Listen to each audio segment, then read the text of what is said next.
अगर हम सोचें, मतलब भोजन और पानी के बिना तो जीवन की कल्पना फिर भी की जा सकती है कुछ समय के लिए। हाँ, कुछ दिनों तक तो इंसान जीवित रह ही सकता है। बिल्कुल।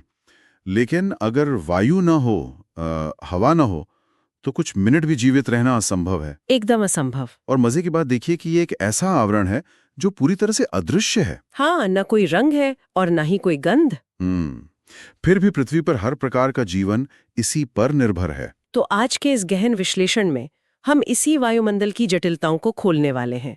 हमारे पास जो शोध सामग्री और परीक्षा योगी नोट्स का संग्रह है। विशेष रूप से जो यूपीएससी जैसी परीक्षाओं के लिए बहुत महत्वपूर्ण है। हाँ, बिल्कुल। तो हमारा मुख्य उद्देश्य यही है कि हम वायुमंडल के संगठन और इसकी संरचना का एक बहुत ही वैचारिक और गहरा विश्लेषण करें। और मैं यहाँ ये स्पष्ट करना चाहूंगी कि वायुमंडल का अध्ययन ये केवल गैसों के नाम रटने तक सीमित नहीं है। सही कहा। हमें ये समझने की आवश्यकता है कि कौन सा तत्व किस ऊंचाई पर क्यों मौजूद है और वो हमारी जलवायु प्रणाली में क्या भूमिका निभाता है। मतलब स्रोतों के आधार पर हम उन भौतिक और भौगोलिक नियमों की पड़ताल करेंगे जो इस अदृश्य गैसों के आवरण के पीछे काम कर रहे हैं। जी, इससे न केवल मौसम की घटनाओं को समझने में मदद मिलेगी, बल्कि पृथ्वी के ऊर्जा संतुलन का भी एक बहुत ही स्पष्ट चित्र सामने आएगा। तो हमारे एकत्रित किए गए शोध सामग्री में जो सबसे पहला और ध्यान खींचने वाला तथ्य सामने आता है, वो वायुमंडल के द्रव्यमान से जुड़ा है। जो कि बहुत ही चौंकाने वाला है। हाँ, मतलब सामान्य धारणा ये बन सकती है कि वायुमंडल अंतरिक्ष में अनंत तक फैला हुआ है। बिल्कुल। लेकिन डेटा स्पष्ट करता है कि वायुमंडल के कुल द्रव्यमान का 99% हिस्सा पृथ्वी की सतह से केवल 32 किलोमीटर की ऊंचाई तक ही सीमित है। सिर्फ 32 किलोमीटर, सोचिए। हाँ, ब्रह्मांड के इतने विशाल पैमाने पर देखा जाए तो पृथ्वी के चारों ओर लिपटा हुआ ये जीवन रक्षक आवरण अत्यंत पतला है। एक आहा मोमेंट है ये। और यह तथ्य सीधे तौर पर पृथ्वी के गुरुत्वाकर्षण और गैसों के घनत्व के संबंध को दर्शाता है। वो कैसे? देखिए, सतह के निकट गुरुत्वाकर्षण का प्रभाव सबसे ज्यादा होता है, जिसके कारण अधिकांश गैसें, जलवाष्प और धूल कण सतह के करीब ही एकदम संकुचित रहते हैं। और जैसे जैसे ऊंचाई बढ़ती है हवा विरल होती जाती है। बिल्कुल। स्रोतों में इस बात का भी स्पष्ट उल्लेख है कि गैसों का ये वितरण एक समान नहीं है। हाँ, जैसे कि 120 किलोमीटर की ऊंचाई तक पहुंचते पहुंचते ऑक्सीजन की मात्रा लगभग नगण्य हो जाती है। न के बराबर।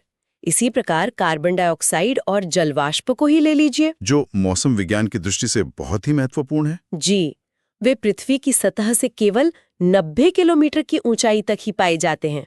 उसके ऊपर इनका अस्तित्व ही समाप्त हो जाता है। अब यहाँ कार्बन डाइऑक्साइड का जिक्र आते ही एक बहुत ही महत्वपूर्ण अवधारणा सामने आती है, जो मुख्य परीक्षा के लिए अत्यंत प्रासंगिक है। हाँ, आम विमर्श में हम कार्बन डाइऑक्साइड को केवल एक प्रदूषक के रूप में देखते हैं, जो कि पूरी सच्चाई नहीं है। बिल्कुल नहीं।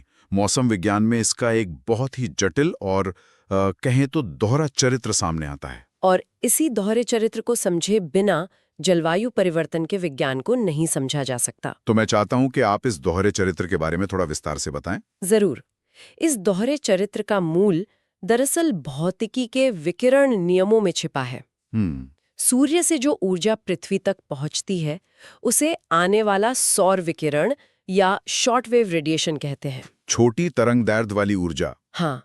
अब कार्बन डाइऑक्साइड की आणविक संरचना ऐसी है कि यह इन छोटी तरंगों के लिए पूरी तरह से पारदर्शी होती है। मतलब ये सूर्य की गर्मी को बिना किसी रुकावट के पृथ्वी की सतह तक आने देती है। एकदम सही। लेकिन असली खेल तब शुरू होता है जब पृथ्वी की सतह गर्म होकर इस ऊर्जा को वापस अंतरिक्ष में उत्सर्जित करती है, जिसे हम पार्थिव विकिरण या लॉन्ग वेव रेडिएशन कहते हैं। जी। जब ये लंबी तरंगें वापस जाने लगती हैं, तब कार्बन डाइऑक्साइड का व्यवहार पूरी तरह बदल जाता है। यहाँ ये स्पष्ट होता है कि कार्बन डाइऑक्साइड बाहर जाने वाले इस पार्थिव विकिरण के लिए अपारदर्शी बन जाती है। बिल्कुल अपारदर्शी।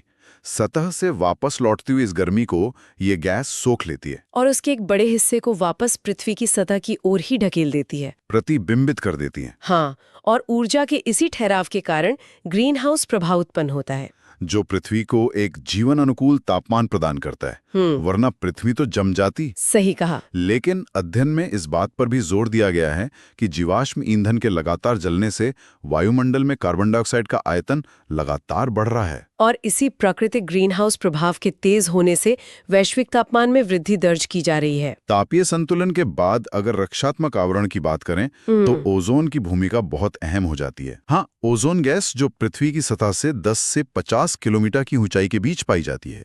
देखिए, अगर कार्बन डाइऑक्साइड पृथ्वी को बहुत अधिक ठंडा होने से बचाती है तो ओजोन सूर्य से आने वाली अत्यधिक ऊर्जा से बचाव करती है। एक प्राकृतिक फिल्टर के रूप में कार्य करती है। जी, यह सूर्य की हानिकारक पराबैंगनी किरणों यानी यूवी रेडिएशन को अवशोषित कर लेती है, जिससे पृथ्वी पर मौजूद जैविक प्रणालियां विकिरण के सीधे और विनाशकाली प्रभाव से सुरक्षित रहती है। अब गैसों के संगठन से थोड़ा आगे बढ़ते हैं। शोध सामग्री वायुमंडल के कुछ अन्य महत्वपूर्ण लेकिन अक्सर कम आंके जाने वाले घटकों की ओर इशारा करती है। जलवाष्प और धूलकण। बिल्कुल, जलवाष्प को एक परिवर्तनीय गैस की श्रेणी में रखा गया है। परिवर्तनीय मतलब नाइट्रोजन या ऑक्सीजन की तरह इसकी मात्रा हर जगह समान या स्थिर नहीं रहती। हाँ, स्थान और ऊंचाई के अनुसार इसमें भारी बदलाव देखे जाते हैं। तो इसके वितरण के क्या नियम हैं भूगोल के नजरिए से? इसके 2 मुख्य नियम हैं जो परीक्षा की दृष्टि से बहुत जरूरी हैं। पहला, ऊंचाई के साथ जलवाष्प की मात्रा में तेजी से कमी आती है, क्योंकि तापमान में गिरावट आती है और ठंडी हवा में नमी धारण करने की क्षमता कम होती है। एकदम सही। और दूसरा नियम अक्षांशीय वितरण से जुड़ा है। विषुवत वृत्त यानी भूमध्य रेखा से ध्रुवों की ओर जाने पर भी जलवाष्प की मात्रा घटती है। मतलब गर्म और आर्द्र उष्णकटिबंधीय क्षेत्रों में ये ज्यादा होगी। हाँ, वहाँ ये हवा के कुल आयतन का 4% तक हो सकती है, जबकि ठंडे ध्रुवीय क्षेत्रों या शुष्क रेगिस्तानों में ये 1% से भी कम पाई जाती है। और अगर हम जलवाष्प के कार्य की बात करें तो ये भी किसी कंबल से कम नहीं है। बिल्कुल, एक कंबल की तरह काम करती है। यह न केवल सूर्य से आने वाले ताप के कुछ अंश को अवशोषित करती है, बल्कि पृथ्वी द्वारा छोड़े गए ताप को भी संग्रहित करती है। और इसी वजह से पृथ्वी अत्यधिक गर्म या अत्यधिक ठंडी होने से बच जाती है। इसके अलावा वायुमंडलीय स्थिरता और अस्थिरता, जो तूफान और चक्रवातों का मुख्य कारण है, वो भी पूरी तरह से जलवाष्प की गुप्त ऊष्मा पर ही निर्भर है। इसी कड़ी में धूल कणों का अध्ययन भी उतना ही महत्वपूर्ण है। सामान्यतः तो धूल को सिर्फ वायु प्रदूषण से जोड़कर देखा जाता है। हाँ, लेकिन मौसम विज्ञान में इसका अर्थ बहुत व्यापक है।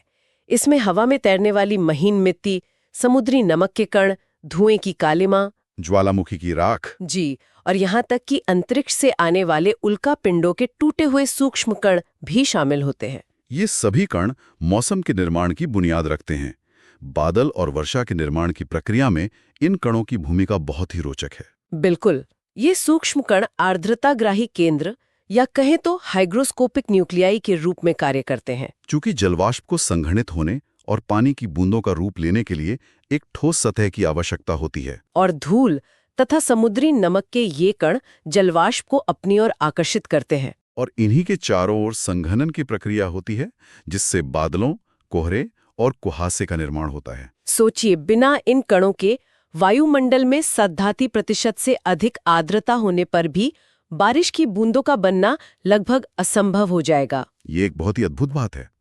अब धूल कणों के वितरण को लेकर यूपीएससी की प्रारंभिक परीक्षा में अक्सर एक जटिल वैचारिक प्रश्न बनता है। हाँ, उनके क्षैतिज वितरण में एक विरोधाभास देखने को मिलता है। संवहनी वायु प्रवाह के कारण धूलकण वायुमंडल में काफी ऊंचाई तक तो पहुंच जाते हैं। कोई भी ये अनुमान लगा सकता है कि विषुवत वृत्त पर जहां सबसे ज्यादा संवहन होता है, वहां धूलकण सबसे अधिक होने चाहिए। हाँ, लेकिन डेटा बताता है कि धूलकणों का सर्वाधिक संकेंद्रण विषुवत वृत्त की तुलना में उपोष्ण और शीतोष्ण प्रदेशों में अधिक होता है। और इस विरोधाभास का कारण वहां की जलवायु परिस्थितियों में छिपा है। वो कैसे? देखिए, उपोष्ण और शीतोष्ण प्रदेशों में हवा अपेक्षाकृत शुष्क होती है, जो धूलकणों को हवा में लंबे समय तक निलंबित रहने देती है। जबकि विषुवत प्रदेशों में लगभग प्रतिदिन होने वाली भारी वर्षा एक वॉशआउट प्रभाव पैदा करती है। बिल्कुल, ये बारिश हवा में मौजूद धूलकणों को धोकर सतह पर ले आती है, जिससे वायुमंडल के निचले स्तर साफ हो जाते हैं। वायुमंडल के संगठन की इस विस्तृत चर्चा के बाद अब हम स्रोतों में दी गई वायुमंडल की संरचना यानी इसकी परतों के विज्ञान पर आते हैं। तो गुरुत्वाकर्षण के कारण वायुमंडल का सर्वाधिक घनत्व सतह के बिल्कुल पास होता है। और ऊंचाई के साथ ये विरल होता जाता है। तापमान में होने वाले बदलावों के आधार पर पूरी वायुमंडलीय संरचना को 5 प्रमुख परतों में बांटा गया है, जिसकी शुरुआत क्षोभ मंडल से होती है। क्षोभ मंडल वायुमंडल का सबसे निचला संस्तर है और जैविक दृष्टिकोण से ये सबसे अधिक प्रासंगिक है। मौसम से जुड़ी लगभग सभी घटनाएं इसी परत में होती हैं। हाँ, बादल बनना, बारिश, आंधी तूफान सब यहीं होता है।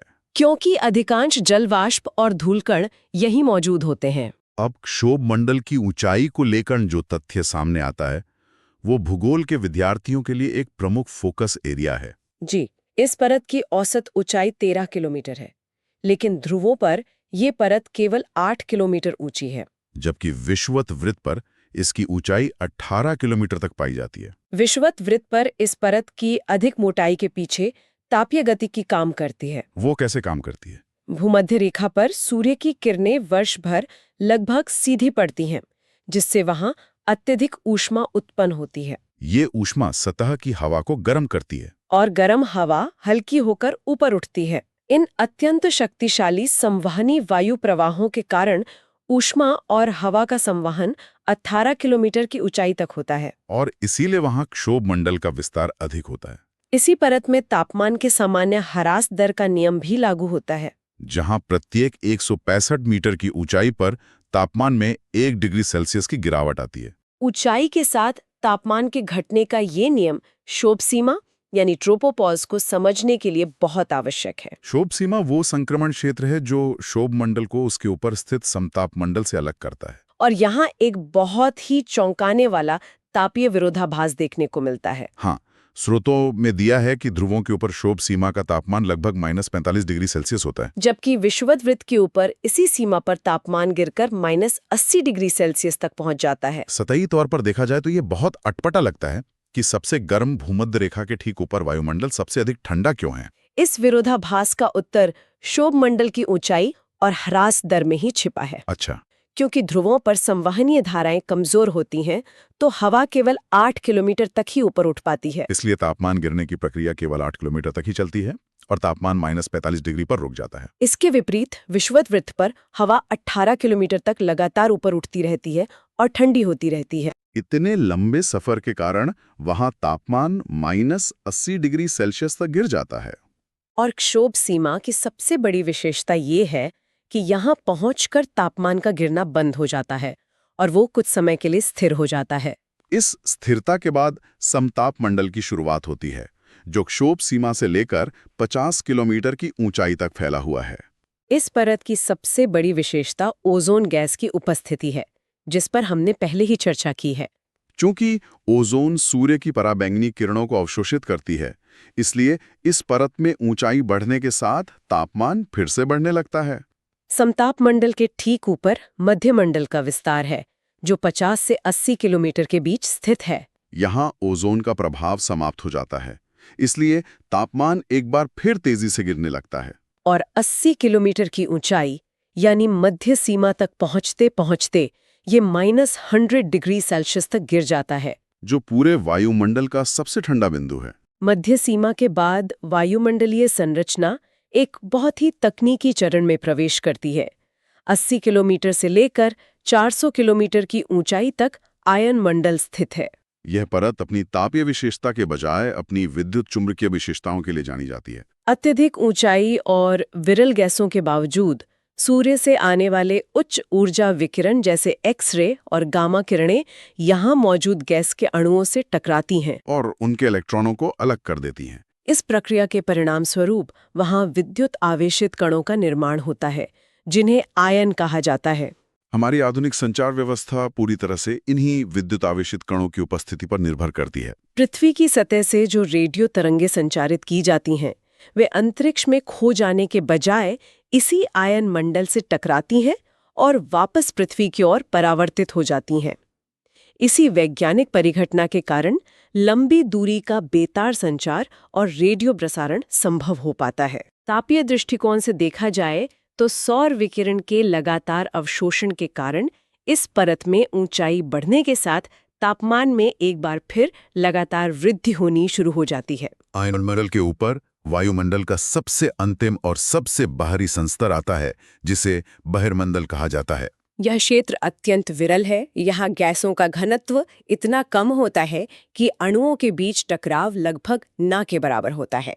यहाँ बस बहुत ही हल्की गैसें मौजूद होती हैं और धीरे धीरे यह परत बिना किसी स्पष्ट सीमा के बाहरी अंतरिक्ष के निर्वात में विलीन हो जाती है। हालांकि वायुमंडल की ये सभी पांचों परतें पृथ्वी की पारिस्थितिकी को किसी न किसी रूप में प्रभावित करती हैं, लेकिन भूगोल और मौसम विज्ञान के दृष्टिकोण से सबसे अधिक ध्यान पहली दो परतों पर ही केंद्रित रखा जाता है। क्योंकि मौसम और जलवायु के मूल तत्व जैसे तापमान में बदलाव, हवा का दबाव, आर्द्रता की मात्रा, बादलों का बनना और वर्षण, ये सब मुख्य रूप से क्षोभ मंडल और समताप मंडल के निचले हिस्से तक ही सीमित है। इसलिए पृथ्वी की सतह पर मानव जीवन, कृषि, अर्थव्यवस्था और संपूर्ण जैव मंडल को समझने के लिए इन निचली परतों का अध्ययन सबसे अधिक महत्वपूर्ण हो जाता है।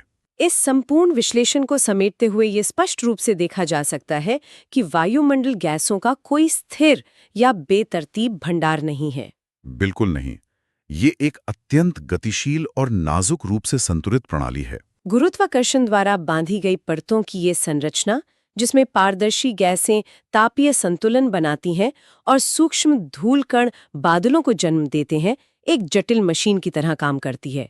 इस प्रणाली का हर एक घटक एक दूसरे पर निर्भर है और एक बहुत ही सटीक मात्रा में उपस्थित है। वायुमंडल की इस जटिलता और संतुलन को गहराई से समझने के बाद एक बहुत ही महत्वपूर्ण और विचारोत्तेजक परिप्रेक्ष्य सामने आता है, जिस पर हम सबको चिंतन करना चाहिए। पृथ्वी का ये वर्तमान तापीय और रासायनिक संतुलन हमेशा से ऐसा नहीं था और नहीं ये गारंटी है कि ये हमेशा ऐसा ही रहेगा। जब हम अपने पड़ोसी ग्रहों जैसे शुक्र या मंगल की ओर देखते हैं, तो वायुमंडलीय संतुलन के छरमराने के परिणाम स्पष्ट नजर आते हैं।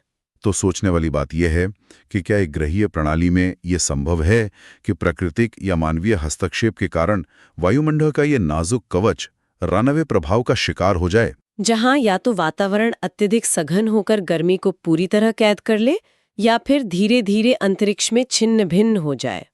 एक संतुलित जीवन रक्षक प्रणाली से लेकर एक चरम और निर्जन वातावरण में बदलने की ये संभावना वायुमंडल के अध्ययन को केवल परीक्षा के पाठ्यक्रम तक सीमित नहीं रखती, बल्कि इसे हमारे अस्तित्व की सबसे बुनियादी समझ से जोड़ देती है। हम सौर विकिरण, ऊष्मा संतुलन और तापमान से जुड़े स्रोतों का गहराई से विश्लेषण करने वाले हैं। अगर हम आज के लक्ष्य की बात करें तो हमारा पूरा फोकस कॉन्सेप्ट बिल्डिंग पर रहेगा। बिल्कुल। और यूपीएससी प्रारंभिक परीक्षा के लिए जितने भी जरूरी तथ्य हैं वो सब तो इसमें कवर होंगे। हाँ, साथ ही मुख्य परीक्षा के दृष्टिकोण से हम इन विषयों का ऐसा विश्लेषण करेंगे कि कोई भी सवाल छूटे नहीं। मतलब हवा, धूप और तापमान, ये चीजें रोजमर्रा की लगती हैं, लेकिन इनके पीछे जो भौतिकी और भूगोल काम कर रहा है वो बहुत ही विस्तृत है। सही कहा। और देखिए, इस पूरी प्रणाली को समझने के लिए शुरुआत इस बुनियादी सच्चाई से करनी होगी कि पृथ्वी पर ऊर्जा का एकमात्र और सबसे बड़ा स्रोत सूर्य है। सूरज ही है सब कुछ। बिल्कुल, यही वो ऊर्जा है जो हमारी जलवायु और मौसम के हर एक छोटे बड़े पहलू को संचालित करती है। यूपीएससी की तैयारी में ये समझना बहुत जरूरी है कि सिर्फ क्या घटित हो रहा है ये जानना काफी नहीं है। तो मतलब क्यों पर ज्यादा जोर होना चाहिए? एकदम सही। क्यों घटित हो रहा है ये समझना सबसे ज्यादा मायने रखता है। जब ये क्यों वाला तर्क स्पष्ट हो जाता है ना, तो प्रारंभिक परीक्षा के तथ्य रटने नहीं पड़ते। समझ रही हूँ। और मुख्य परीक्षा में उत्तर लिखने की एक स्वाभाविक समझ भी विकसित हो जाती है। बिल्कुल वही बात है। चलिए, इसी क्यों की तलाश में इसे थोड़ा विस्तार से समझते हैं। सबसे पहले बात करते हैं सूर्यातप की, यानी इंसुलेशन। हाँ, आसान भाषा में कहें तो आगामी सौर विकिरण। पृथ्वी के पृष्ठ पर जो ऊर्जा आती है वो लघु तरंगों मतलब शॉर्ट वेव्स के रूप में आती है। Short waves. अब यहाँ प्रारंभिक परीक्षा के लिए दो बहुत ही रोचक तथ्य हैं जो पहली नजर में थोड़े विरोधाभासी लगते हैं, उपसौर और अपसौर। पेरिहेलियन और एपिहेलियन। हाँ, हमारी पृथ्वी सूर्य के चारों ओर घूमती है, लेकिन ये कक्षा पूरी तरह से गोल नहीं है बल्कि अंडाकार है। तो दूरी बदलती रहती है। बिल्कुल। इस वजह से 3 जनवरी को पृथ्वी सूर्य के सबसे निकट होती है, लगभग 14.7 करोड़ किलोमीटर दूर। इस स्थिति को उपसौर कहते हैं। वहीं 4 जुलाई को पृथ्वी सूर्य से सबसे ज्यादा दूर होती है, लगभग 15.2 करोड़ किलोमीटर दूर।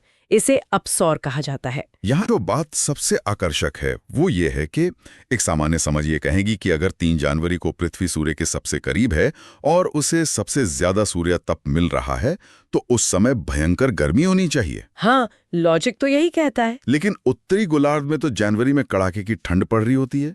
ऐसा क्यों है? हाँ, ऐसा क्यों है? इस पर विचार करना जरूरी है। इसका जवाब हमारी पृथ्वी की भौगोलिक बनावट और वायुमंडल की गतिशीलता में छिपा है।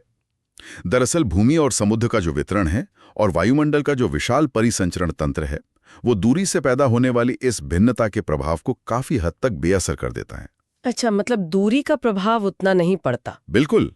महासागर इतनी मात्रा में ऊष्मा को सोखते हैं और हवाएं उसे इस तरह से बांटती हैं कि सूर्य के करीब या दूर होने का सीधा असर हमारे प्रतिदिन के मौसम पर हावी नहीं हो पाता। मौसम तो मुख्य रूप से पृथ्वी के अपने अक्ष पर झुकाव की वजह से बदलता है। एकदम सही। तो इसका मतलब है कि दूरी का प्रभाव उतना निर्णायक नहीं है जितना कि पृथ्वी का झुकाव। सूर्यातप की मात्रा को प्रभावित करने वाला एक और बड़ा कारक है सूर्य की किरणों का नतिकोण, मतलब एंगल ऑफ रेज। हाँ, भूमध्य रेखा पर किरणें लगभग सीधी पड़ती हैं और ध्रुवों की तरफ जाते जाते तिरछी हो जाती हैं। और जो किरणें तिरछी होंगी वो स्वाभाविक रूप से अधिक क्षेत्रफल में फैलेंगी। बिल्कुल, जब वही ऊर्जा ज्यादा जगह में फैलेगी तो प्रति इकाई क्षेत्र में मिलने वाली ऊर्जा कम हो जाएगी ना। हाँ, और साथ ही तिरछी किरणों को वायुमंडल की अधिक गहराई से होके गुजरना पड़ता है, जिसका मतलब है कि रास्ते में ऊर्जा का नुकसान भी ज्यादा होगा। ऊर्जा का नुकसान। इस ऊर्जा के नुकसान के पीछे एक बहुत ही महत्वपूर्ण वैज्ञानिक प्रक्रिया काम करती है जिसे प्रकीर्णन या स्कैटरिंग कहते हैं। हाँ, वही जिससे आसमान नीला दिखता है। बिल्कुल वही। जब सूर्य की किरणें वायुमंडल से होकर गुजरती हैं तो वहां मौजूद धूल के छोटे छोटे कण और गैसों के अणु इन किरणों को बिखेर देते हैं। आकाश का जो नीला रंग हम देखते हैं या सूर्योदय और सूर्यास्त के समय सूरज का जो गहरा लाल रंग नजर आता है वो कोई दृष्टिभ्रम नहीं है। यह इसी प्रकीर्णन का परिणाम है। सूर्योदय के समय प्रकाश को वायुमंडल की बहुत मोटी परत से गुजरना पड़ता है, तो नीले रंग की छोटी तरंगे रास्ते में ही बिखर जाती हैं। एकदम सही। और सिर्फ लाल रंग की लंबी तरंगे ही हमारी आंखों तक पहुंच पाती हैं। प्रकीर्णन का ये सिद्धांत प्रारंभिक परीक्षा के लिए सच में बहुत महत्वपूर्ण है। इसी से जुड़ा एक और तथ्य है जो अक्सर लोगों को कंफ्यूज करता है। कौन सा तथ्य? अगर ये सवाल पूछा जाए कि पृथ्वी पर सबसे ज्यादा सूर्यातप कहाँ प्राप्त होता है, तो एक स्वाभाविक अनुमान विषुवत वृत्त यानी इक्वेटर की ओर जाता है, क्योंकि वहां किरणें सीधी पड़ती हैं। बिल्कुल, लेकिन असल में सबसे अधिक सूर्यातप उपोष्ण कटिबंधीय मरुस्थलों पर प्राप्त होता है, जैसे कि सहारा या थार का मरुस्थल। अच्छा, विषुवत रेखा पर नहीं? नहीं, क्योंकि विषुवत रेखा पर तो साल भर घने बादल छाए रहते हैं जो एक छतरी की तरह काम करते हैं और सूरज की बहुत सी किरणों को सतह तक पहुंचने ही नहीं देते। और मरुस्थलों में आसमान एकदम साफ रहता है। हाँ, जिससे बिना किसी रुकावट के अधिकतम विकिरण सतह तक पहुंचता है। ये एक क्लासिक ट्रैप सवाल है, जहां यूपीएससी अक्सर वैचारिक स्पष्टता की जांच करता है। बिल्कुल। अब अगर हम इस चर्चा को एक कदम आगे ले जाएं और मुख्य परीक्षा के विश्लेषणात्मक हिस्से की ओर बढ़ें, तो एक बहुत ही बुनियादी सवाल उठता है। क्या? हमारा वायुमंडल आखिर गर्म और ठंडा कैसे होता है? हमें तो लगता है कि धूप सीधे हवा को गर्म कर देती है। यही तो बात है। प्रक्रिया इतनी सरल नहीं है। इसे समझने के लिए हमें ऊष्मा स्थानांतरण की 3 मुख्य प्रक्रियाओं को गहराई से देखना होगा: चालन, संवहन और अभिवहन। चालन यानी कंडक्शन से शुरुआत करते हैं। इसे समझने के लिए हम एक रोजमर्रा का उदाहरण ले सकते हैं। बिल्कुल। जैसे अगर कोई धातु के गर्म बर्तन को छू लेता है तो ऊष्मा बर्तन से हाथ की ओर प्रवाहित होती है और हाथ जल जाता है। संपर्क से होने वाला ये ऊष्मा का प्रवाह ही चालन है। ये एक बहुत ही स्पष्ट एनालॉजी है। वायुमंडल में भी ठीक ऐसा ही होता है। दिन के समय सूर्य की किरणें पृथ्वी की सतह को गर्म कर देती हैं। अब वायुमंडल की जो सबसे निचली परतें सीधे इस गर्म सतह के संपर्क में आती हैं, वे इस चालन प्रक्रिया से गर्म हो जाती हैं। असमान ताप वाले 2 पिंडों के बीच यह ऊर्जा का प्रवाह तब तक चलता रहता है जब तक दोनों का तापमान समान न हो जाए। सही कहा। लेकिन वायुमंडल बहुत विशाल है और चालन सिर्फ बहुत ही निचली परतों तक सीमित रहता है। इसके बाद जो प्रक्रिया शुरू होती है वो है संवहन। संवहन मतलब कन्वेक्शन। हाँ, पृथ्वी के संपर्क में आकर जब हवा गर्म होती है तो वह फैलती है, हल्की होती है और फिर लंबवत धाराओं के रूप में तेजी से ऊपर उठने लगती है। ऊपर की तरफ। हाँ, वर्टिकल, ऊपर उठते हुए ये हवा वायुमंडल के ऊपरी हिस्सों में ताप का संचार करती है। यहाँ प्रारंभिक परीक्षा के लिए याद रखना जरूरी है कि लंबवत तापन की ये प्रक्रिया केवल क्षोभमंडल तक ही सीमित रहती है। मतलब ट्रोपोस्फियर तक, वायुमंडल की पहली परत तक ही संवहन का असर रहता है। बिल्कुल। और ऊष्मा स्थानांतरण की तीसरी प्रक्रिया है अभिवहन या एडवेक्शन, जो क्षैतिज संचलन है, हवा का पृथ्वी की सतह के समानांतर बहना। और मुख्य परीक्षा के दृष्टिकोण से देखें तो अभिवहन सबसे ज्यादा प्रासंगिक है। लंबवत संचलन की तुलना में वायु का क्षैतिज संचलन हमारे मौसम को कहीं अधिक प्रभावित करता है। कैसे? मध्य अक्षांशों में दैनिक मौसम में जो हम इतनी भिन्नताएं देखते हैं ना, अचानक से ठंड बढ़ जाना या गर्मी का आ जाना, वे मुख्य रूप से इसी क्षैतिज अभिवहन के कारण होती हैं। अच्छा, अगर हम भारत के संदर्भ में इसका कोई उदाहरण लें, तो उत्तरी भारत में गर्मियों के दिनों में जो लू चलती है, वो इसी अभिवहन का ही तो परिणाम है। एकदम सटीक उदाहरण है। पश्चिम के गर्म मरुस्थलीय इलाकों से एक सूखी और बेहद गर्म हवा क्षैतिज रूप से बहकर आती है और पूरे उत्तर भारत के मैदानी इलाकों का तापमान कुछ ही घंटों में कई डिग्री बढ़ा देती है। और सर्दियों में जो शीतलहर आती है, वो भी ठंडी हवाओं के क्षैतिज नोक से बहकर आने का ही नतीजा है। बिल्कुल। लेकिन इन सबके बीच एक और बहुत ही दिलचस्प अवधारणा है जिस पर हमने अभी तक बात नहीं की है। कौन सी? वायुमंडल सीधे सूर्य से आने वाली किरणों से पूरी तरह गर्म क्यों नहीं हो जाता? वायुमंडलीय विज्ञान का ये एक ऐसा पहलू है जो पूरे जलवायु तंत्र की नींव है। इसे पार्थिव विकिरण यानी टेरेस्ट्रियल रेडिएशन कहते हैं। पार्थिव विकिरण होता यह है कि सूर्य से आने वाली जो ऊर्जा है वो लघु तरंगों के रूप में होती है। हमारा वायुमंडल इन लघु तरंगों के लिए काफी हद तक पारदर्शी होता है, ट्रांसपेरेंट। मतलब ये किरणें हवा को बिना ज्यादा गर्म किए सीधे पृथ्वी की सतह पर आ टकराती हैं और जमीन को गर्म कर देती हैं। बिल्कुल। अब यहां से कहानी बदलती है। गर्म होने के बाद पृथ्वी खुद एक रेडिएटर या विकिरण पिंड की तरह काम करने लगती है। लेकिन चूंकि पृथ्वी का तापमान सूर्य की तुलना में बहुत कम है, इसलिए वह ऊर्जा को दीर्घ तरंगों यानी लॉन्ग वेव्स के रूप में वापस अंतरिक्ष की ओर छोड़ती है। अच्छा, लॉन्ग वेव्स?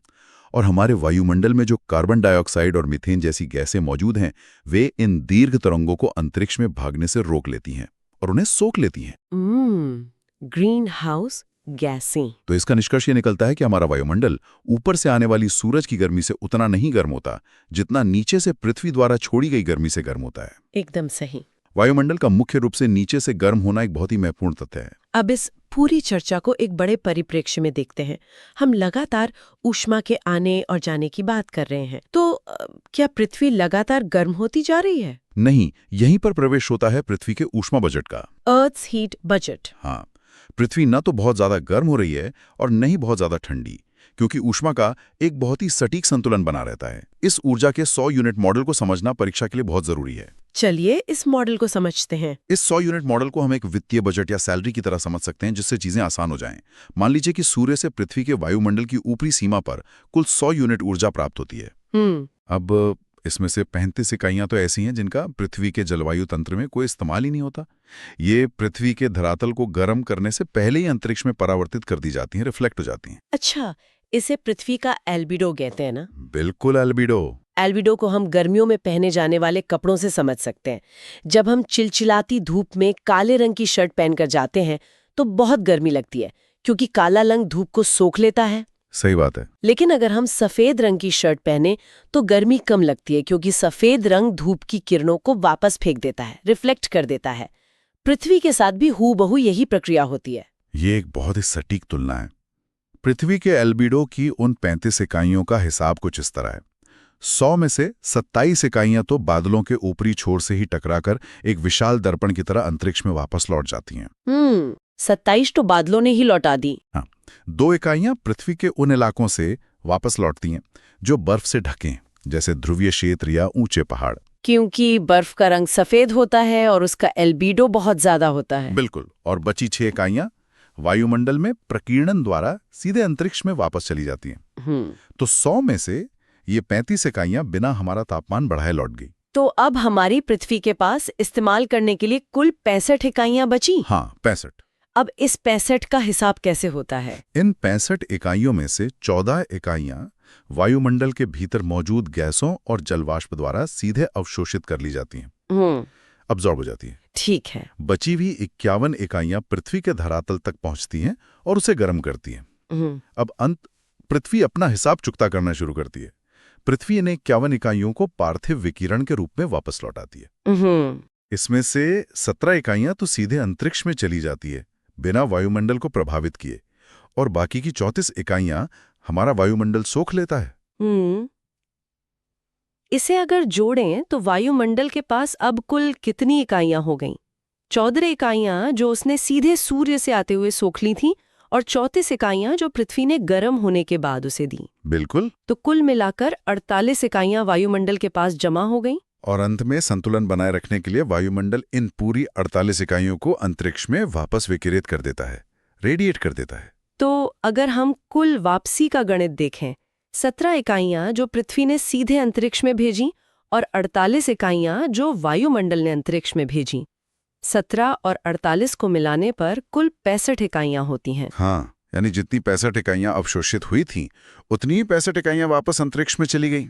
हिसाब पूरी तरह से बराबर। वाह! यही कारण है कि पृथ्वी का औसत तापमान लंबे समय तक स्थिर रहता है। तो प्रकृति ने अपना ऊष्मा का हिसाब तो 65-65 करके पूरी तरह से बराबर कर लिया। लेकिन अगर ये हिसाब वैश्विक स्तर पर इतना संतुलित है, तो ऐसा क्यों है कि पृथ्वी पर कहीं बहुत भयंकर गर्मी होती है और कहीं जमा देने वाली ठंड? ये एक बहुत अच्छा सवाल है। बजट संतुलित होने के बावजूद ये अंतर क्यों है? मुझे लगता है ये हमें अक्षांशीय ऊष्मा संतुलन और तापमान के वितरण की ओर ले जाता है। बिल्कुल, और मुख्य परीक्षा के लिए ये एक बहुत ही शानदार अवधारणा है। पूरी पृथ्वी का बजट भले ही संतुलित हो, लेकिन हर एक अक्षांश का अपना बजट संतुलित नहीं होता। मतलब हर लैटिट्यूड का? हाँ, भूमध्य रेखा के पास के क्षेत्रों में लगभग 40 डिग्री उत्तरी अक्षांश और 40 डिग्री दक्षिणी अक्षांश के बीच सूर्य से प्राप्त होने वाली ऊर्जा वापस जाने वाली ऊर्जा से ज्यादा होती है। अच्छा, मतलब वहां ऊष्मा का अधिशेष या सरप्लस होता है। एकदम सही। इसके ठीक विपरीत 40 डिग्री से ऊपर ध्रुवों की तरफ जाने पर प्राप्त होने वाली ऊर्जा कम होती है और वापस जाने वाली ऊर्जा ज्यादा। वहां ऊर्जा की कमी होती है या डेफिसिट होती है। अब अगर हम सोचे कि अगर ये अतिरिक्त ऊष्मा अपनी जगह पर ही रुकी रहे तो भूमध्य रेखा उबलने लगेगी और ध्रुव पूरी तरह से बर्फ में बदल जाएंगे। बाप रे! लेकिन हमारी पृथ्वी का जो वायुमंडलीय परिसंचरण तंत्र है और महासागरों की जो जलधाराएं हैं, वे एक विशाल कन्वेयर बेल्ट की तरह काम करती हैं। वे इस अतिरिक्त ऊष्मा को भूमध्य रेखा से उठाकर ध्रुवों की ओर ले जाती हैं। मतलब प्रकृति इस तरह से पृथ्वी के समग्र तापमान को रहने लायक बनाए रखती है। बिल्कुल। प्रकृति का ये अपना ट्रांसपोर्ट सिस्टम वाकई अद्भुत है। अब इसी से जुड़ा है तापमान का वितरण। किसी भी स्थान का तापमान मुख्य रूप से किन चीजों पर निर्भर करता है? देखिए, अक्षांश की बात तो हमने कर ली कि भूमध्य रेखा से दूर जाने पर तापमान कम होता है। इसके अलावा एक बहुत बड़ा कारक है समुद्र तल से ऊंचाई, एल्टीट्यूड। हाँ, जैसे जैसे हम पहाड़ों पर ऊपर जाते हैं तापमान घटता है। इसे सामान्य ह्रास दर कहते हैं ना, नॉर्मल लैप्स रेट। हाँ, जो प्रति 1000 मीटर की ऊंचाई बढ़ने पर 6.5 डिग्री सेल्सियस कम होता है। इसके अलावा समुद्र से दूरी और महासागरीय धाराएं भी तापमान को बहुत गहराई तक नियंत्रित करती हैं। और तापमान के इस वैश्विक वितरण को मानचित्र पर दर्शाने के लिए समताप रेखाओं या आइसोथर्म्स का उपयोग किया जाता है। बिल्कुल, ये वे काल्पनिक रेखाएं हैं जो समान तापमान वाले स्थानों को जोड़ती हैं। जब हम जनवरी और जुलाई के वैश्विक मानचित्रों का विश्लेषण करते हैं तो एक बहुत ही स्पष्ट पैटर्न उभरता है। पानी जमीन की तुलना में बहुत धीरे धीरे गर्म होता है और बहुत धीरे धीरे ठंडा होता है। इसके कारण जब समताप रेखाएं महाद्वीपों से निकलकर महासागरों के ऊपर जाती हैं तो वे सीधी नहीं रहती बल्कि मुड़ जाती हैं। जनवरी वाले मानचित्र में ये बहुत साफ दिखता है। उत्तरी गोलार्ध में सर्दियां होती हैं और समताप रेखाएं महासागरों के ऊपर उत्तर की ओर काफी विचलित हो जाती हैं। हाँ, और इसका एक बहुत बड़ा कारण समुद्री धाराएं हैं। जैसे उत्तरी अटलांटिक महासागर में गल्फ स्ट्रीम नाम की एक गर्म महासागरीय धारा बहती है। Gulf stream. ये गर्म पानी की धारा उत्तरी अटलांटिक और पश्चिमी यूरोप के तटों को इतना गर्म कर देती है कि वहां का तापमान अक्षांश के हिसाब से जितना होना चाहिए उससे कई अधिक रहता है। इसी वजह से समताप रेखाएं उत्तर की तरफ मुड़ जाती हैं।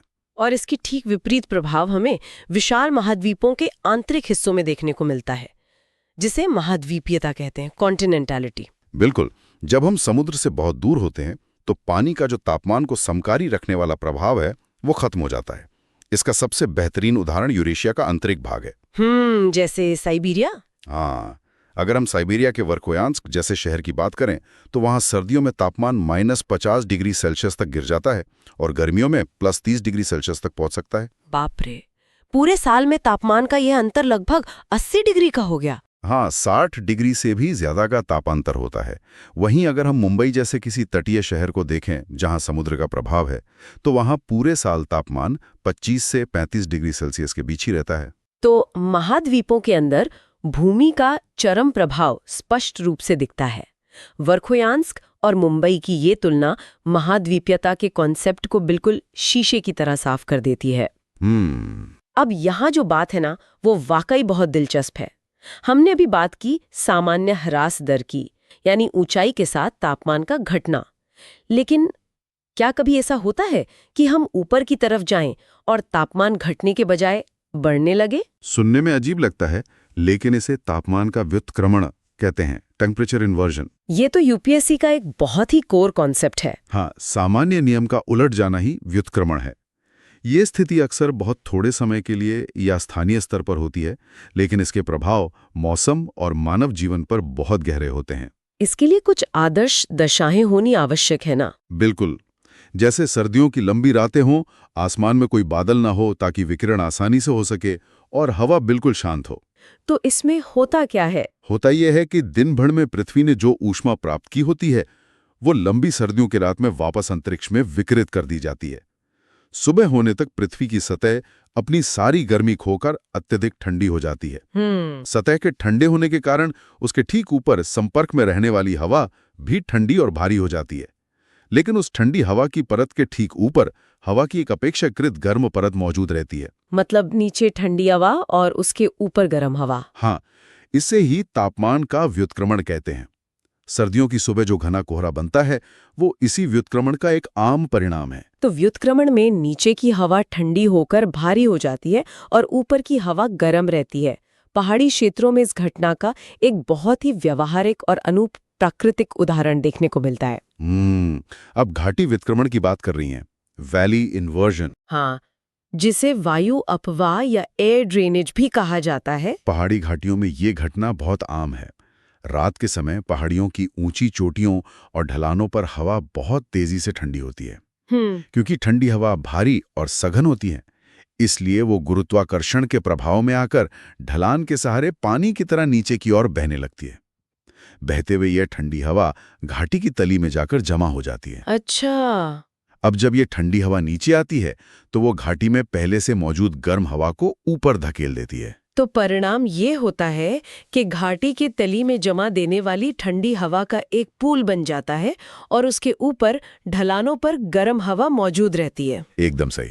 ये एक बहुत ही शानदार प्राकृतिक प्रक्रिया है जिसका कृषि पर बहुत बड़ा असर पड़ता है।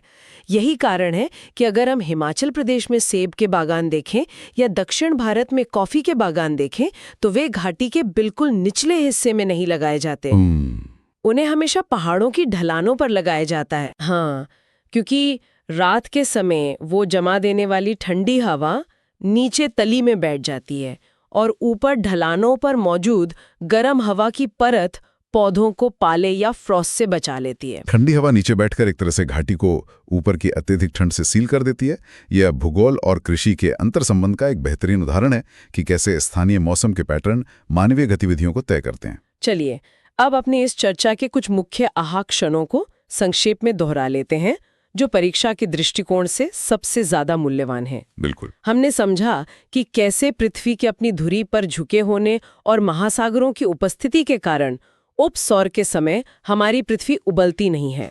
हमने देखा कि कैसे क्षैतिज रूप से चलने वाला अभिवहन हमारे दैनिक मौसम को चलाता है और भारत में चलने वाली लू इसका सबसे बड़ा उदाहरण है।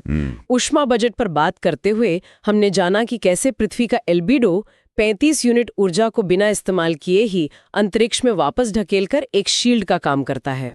और अंत में हमने समझा कि कैसे तापमान का व्युत्क्रमण घाटियों में ठंडी हवा का एक पूल बनाकर वहां के पौधों और जीवन को पाले से सुरक्षित रखता है। हाँ, ये केवल अलग-अलग तथ्य नहीं है जिन्हें रटा जाना चाहिए, बल्कि ये सब एक दूसरे से जुड़ी हुई एक विशाल जलवायु प्रणाली के हिस्से हैं। उन आहा क्षणों में मैं एक अंतिम विचार और जोड़ना चाहूंगा। बिल्कुल, बताइए। जब हम स्रोतों का गहराई से अध्ययन करते हैं तो अक्सर साइड में दिए गए छोटे बॉक्स छूट जाते हैं। उनमें प्लैंक का नियम और विशिष्ट ऊष्मा का जिक्र है। प्लैंक्स लॉ और स्पेसिफिक हीट। हाँ, प्लैंक का नियम भौतिकी का एक बुनियादी सिद्धांत है जो बताता है कि एक वस्तु जितनी ज्यादा गर्म होगी वो उतनी ही अधिक ऊर्जा का विकिरण करेगी और उस ऊर्जा की तरंग दैर्घ्य उतनी ही छोटी होगी। अच्छा, मतलब वेवलेंथ। बिल्कुल, यही कारण है कि बेहद गर्म सूर्य शॉर्ट वेव्स भेजता है और ठंडी पृथ्वी लॉन्ग वेव्स छोड़ती है। और विशिष्ट ऊष्मा हमें बताती है कि किसी पदार्थ के 1 ग्राम का तापमान 1 डिग्री सेल्सियस बढ़ाने के लिए कितनी ऊर्जा की आवश्यकता होगी।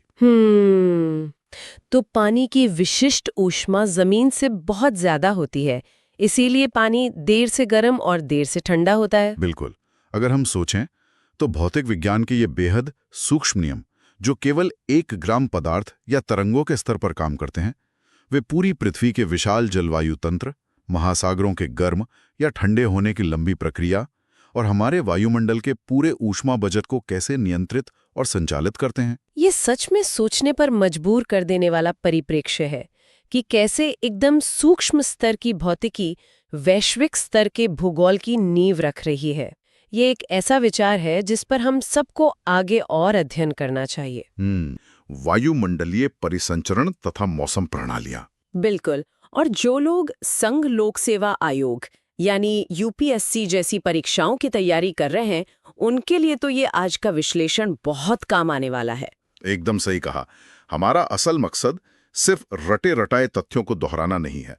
हम चाहते हैं कि इस चर्चा से एक ठोस कॉन्सेप्ट बिल्डिंग हो, मतलब अवधारणाएं स्पष्ट हों। हाँ, क्योंकि प्रारंभिक परीक्षा में जो बारीक तथ्य पूछे जाते हैं और मुख्य परीक्षा में जो एक विश्लेषणात्मक दृष्टिकोण चाहिए होता है, उन दोनों को साथ लेकर चलना जरूरी है। बिल्कुल, और आज का विषय भी कुछ ऐसा ही है। हम ये समझने वाले हैं कि कैसे एक पूरी तरह से अदृश्य चीज, जिसे हम वायु दाब या एयर प्रेशर कहते हैं, वो पूरी दुनिया के मौसम को, महासागरों की धाराओं को और अंततः हम सब के जीवन को कैसे नियंत्रित करती है। ये सोचने वाली बात है ना कि जिस हवा को हम देख तक नहीं सकते, वो इतनी शक्तिशाली प्रणाली को कैसे चलाती है। जब हम वायुमंडलीय परिसंचरण की बात करते हैं तो असल में प्रकृति के उस विशाल तंत्र को डिकोड कर रहे होते हैं जो कभी रुकता नहीं है, कभी थमता नहीं है। बिल्कुल। हाँ, हम सिर्फ ये नहीं देखेंगे कि हवा कैसे चलती है, बल्कि ये समझेंगे कि वो क्यों चलती है। जब हम इन क्यों और कैसे की कड़ियों को जोड़ते हैं, तभी असली समझ विकसित होती है। और परीक्षा के नजरिए से भी रटे हुए तथ्य तो इंसान भूल सकता है। बिल्कुल भूल सकता है, लेकिन अगर पूरा तंत्र समझ में आ गया तो फिर किसी भी विश्लेषणात्मक सवाल का जवाब देना बहुत आसान हो जाता है। तो पृथ्वी के इस सबसे ताकतवर इंजन को समझना शुरू करें। चलिए इसे सबसे बुनियादी स्तर से शुरू करते हैं। सबसे पहले बात करते हैं इसी अदृश्य चीज की, यानी वायु दाब की। आसान भाषा में कहें तो वायु दाब असल में है क्या? अगर बहुत ही सरल शब्दों में कहा जाए तो ये हमारे ऊपर मौजूद हवा के पूरे स्तंभ का भार है, बस, और कुछ नहीं। हाँ, और मैं जब ये नोट्स देख रहा था तो एक बहुत ही रोचक आंकड़ा सामने आया। समुद्र तल पर औसत वायुदाब लगभग 1013.25 मिलीबार होता है। जी, 1013.25 मिलीबार। अब सुनने में तो ये बस एक साधारण सा नंबर लगता है, लेकिन इसका असल मतलब ये है कि हर इंसान के कंधों पर हर वक्त हवा का बहुत भारी दबाव है। बहुत भारी। और हमें ये महसूस इसलिए नहीं होता क्योंकि हमारे शरीर के अंदर का दबाव उसे पूरी तरह से संतुलित कर देता है। वही तो। और जैसे जैसे हम ऊंचाई पर जाते हैं, ये वायुदाब कम होने लगता है। इसके घटने की दर भी नोट्स में काफी दिलचस्प दी गई है। प्रत्येक 10 मीटर की ऊंचाई पर 1 मिलीबार घट जाता है। और यही कारण है कि ऊंचे पहाड़ों पर हवा इतनी विरल हो जाती है, सांस लेना मुश्किल होने लगता है। बिल्कुल। अब हवा के चलने का जो विज्ञान है वो भी बड़ा दिलचस्प है। अगर हम एक बहुत ही सरल सा दृश्य या एनालॉजी का उपयोग करें, तो जैसे पानी हमेशा ढलान की ओर बहता है, ऊपर से नीचे की तरफ। हाँ बिल्कुल, वैसे ही हवा भी हमेशा उच्च वायुदाब वाले क्षेत्रों से निम्न वायुदाब वाले क्षेत्रों की ओर भागती है। और हवा की इसी क्षैतिज गति को हम पवन या विंड कहते हैं। हवा का ऊंचे दबाव से नीचे दबाव की ओर भागना एकदम एक ढलान की तरह ही है, लेकिन वायुमंडल में हवा का यह सफर इतना सीधा और सरल नहीं होता। सीधा नहीं होता? नहीं, अगर हवा सिर्फ उच्च दाब से निम्न दाब की ओर एक सीधी रेखा में चलती तो मौसम विज्ञान बहुत ही सीधा साधा और शायद थोड़ा उबाऊ विषय होता। बात तो सही है। हवा की दिशा और उसकी गति को मुख्य रूप से 3 बल नियंत्रित करते हैं। इनमें से पहला है दाब प्रवणता बल या प्रेशर ग्रेडियंट फोर्स। इसे कैसे समझ सकते हैं? इसे समदाब रेखाओं से समझा जा सकता है। जहां समदाब रेखाएं यानी नक्शे पर समान वायुदाब वाले स्थानों को मिलाने वाली रेखाएं एक दूसरे के बहुत पास होती हैं, वहां दाब प्रवणता बहुत अधिक होती है। मतलब ढलान बहुत तीखी है। एकदम सही, ढलान बहुत तीखी है और इसलिए हवा वहां बहुत तेजी से बहती है।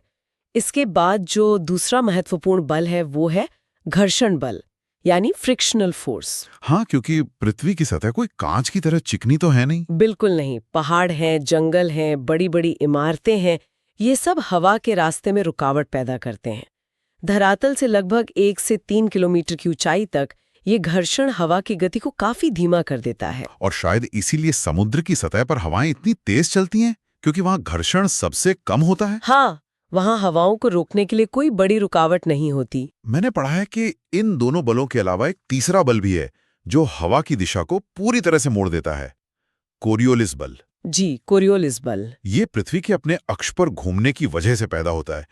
लेकिन क्या ये सच में हवा को इतना ज्यादा मोड़ सकता है कि पूरी मौसम प्रणाली ही बदल जाए? हाँ, और देखा जाए तो यही मौसम विज्ञान का एक बहुत बड़ा टर्निंग पॉइंट है। फ्रांसीसी वैज्ञानिक के नाम पर रखा गया ये बल असल में कोई भौतिक बल नहीं है, बल्कि पृथ्वी के घूमने के कारण पैदा होने वाला एक प्रभाव है। एक प्रभाव है, ठीक है। इसके कारण उत्तरी गोलार्ध में हवाएं अपनी मूल दिशा से दाहिनी तरफ मुड़ जाती हैं और दक्षिणी गोलार्ध में बाईं तरफ। प्रारंभिक परीक्षा के दृष्टिकोण से यहाँ एक बहुत ही महत्वपूर्ण अवधारणा नोट्स में उभर कर आती है, भूविक्षेपी पवनें या जियोस्ट्रॉफिक विंड्स। बिल्कुल, कई बार ऊपरी वायुमंडल में जहां सतह का घर्षण बिल्कुल काम नहीं करता, वहां दाब प्रवणता बल और कोरियोलिस बल एक दूसरे को पूरी तरह से संतुलित कर देते हैं। मतलब हवा उच्च दाब से निम्न दाब की ओर जाने के बजाय कहीं और मुड़ जाती है। हाँ, इसे थोड़ा और आसान तरीके से कैसे समझा जा सकता है? इसे एक रेस ट्रैक के घुमावदार किनारे की तरह सोचा जा सकता है। अच्छा। हाँ, जब कोई गाड़ी एक ढलान वाले रेस ट्रैक पर तेजी से मुड़ती है तो उसका वेग उसे बाहर की तरफ धकेलता है, जबकि ट्रैक की जो ढलान है वो उसे नीचे की तरफ खींचती है। तो दोनों बल एक दूसरे के खिलाफ काम कर रहे हैं। बिल्कुल, और जब दोनों संतुलित हो जाते हैं तो गाड़ी ढलान से नीचे फिसलने के बजाय ट्रैक के बिल्कुल समानांतर चलने लगती है।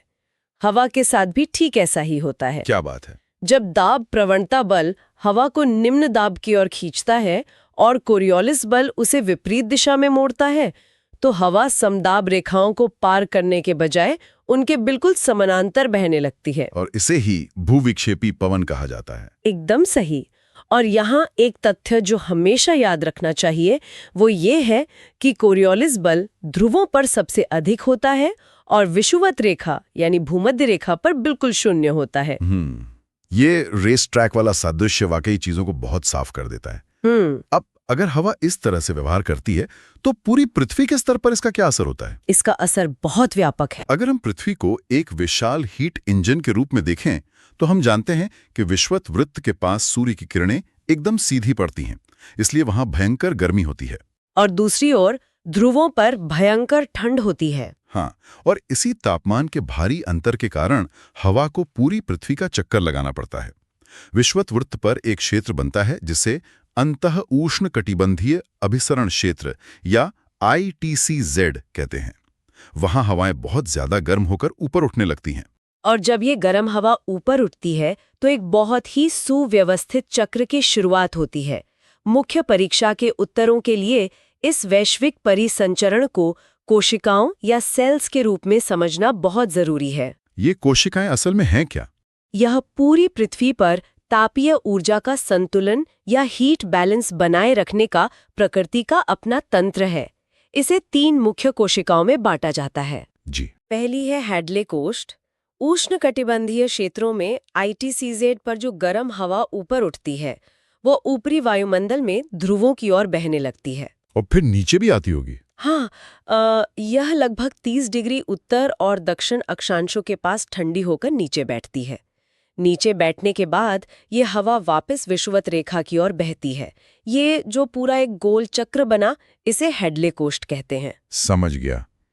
और इसके बाद? फिर मध्य अक्षांशों में आती है फेरल कोस्ट। यहाँ हवा का परिसंचरण ध्रुवों की ठंडी हवा और उपोष्ण कटिबंध की गर्म हवा के आपस में मिलने से तय होता है। और तीसरी कोशिका ध्रुवों पर होगी? बिल्कुल। अंत में है ध्रुवीय कोष्ठ, जहाँ ध्रुवों की अत्यधिक ठंडी और सघन हवा नीचे बैठती है और मध्य अक्षांशों की ओर बहती है। ये सब सुनकर तो ऐसा लग रहा है जैसे पृथ्वी ने अपना खुद का एक विशाल ग्लोबल एयर कंडीशनिंग सिस्टम लगा रखा है।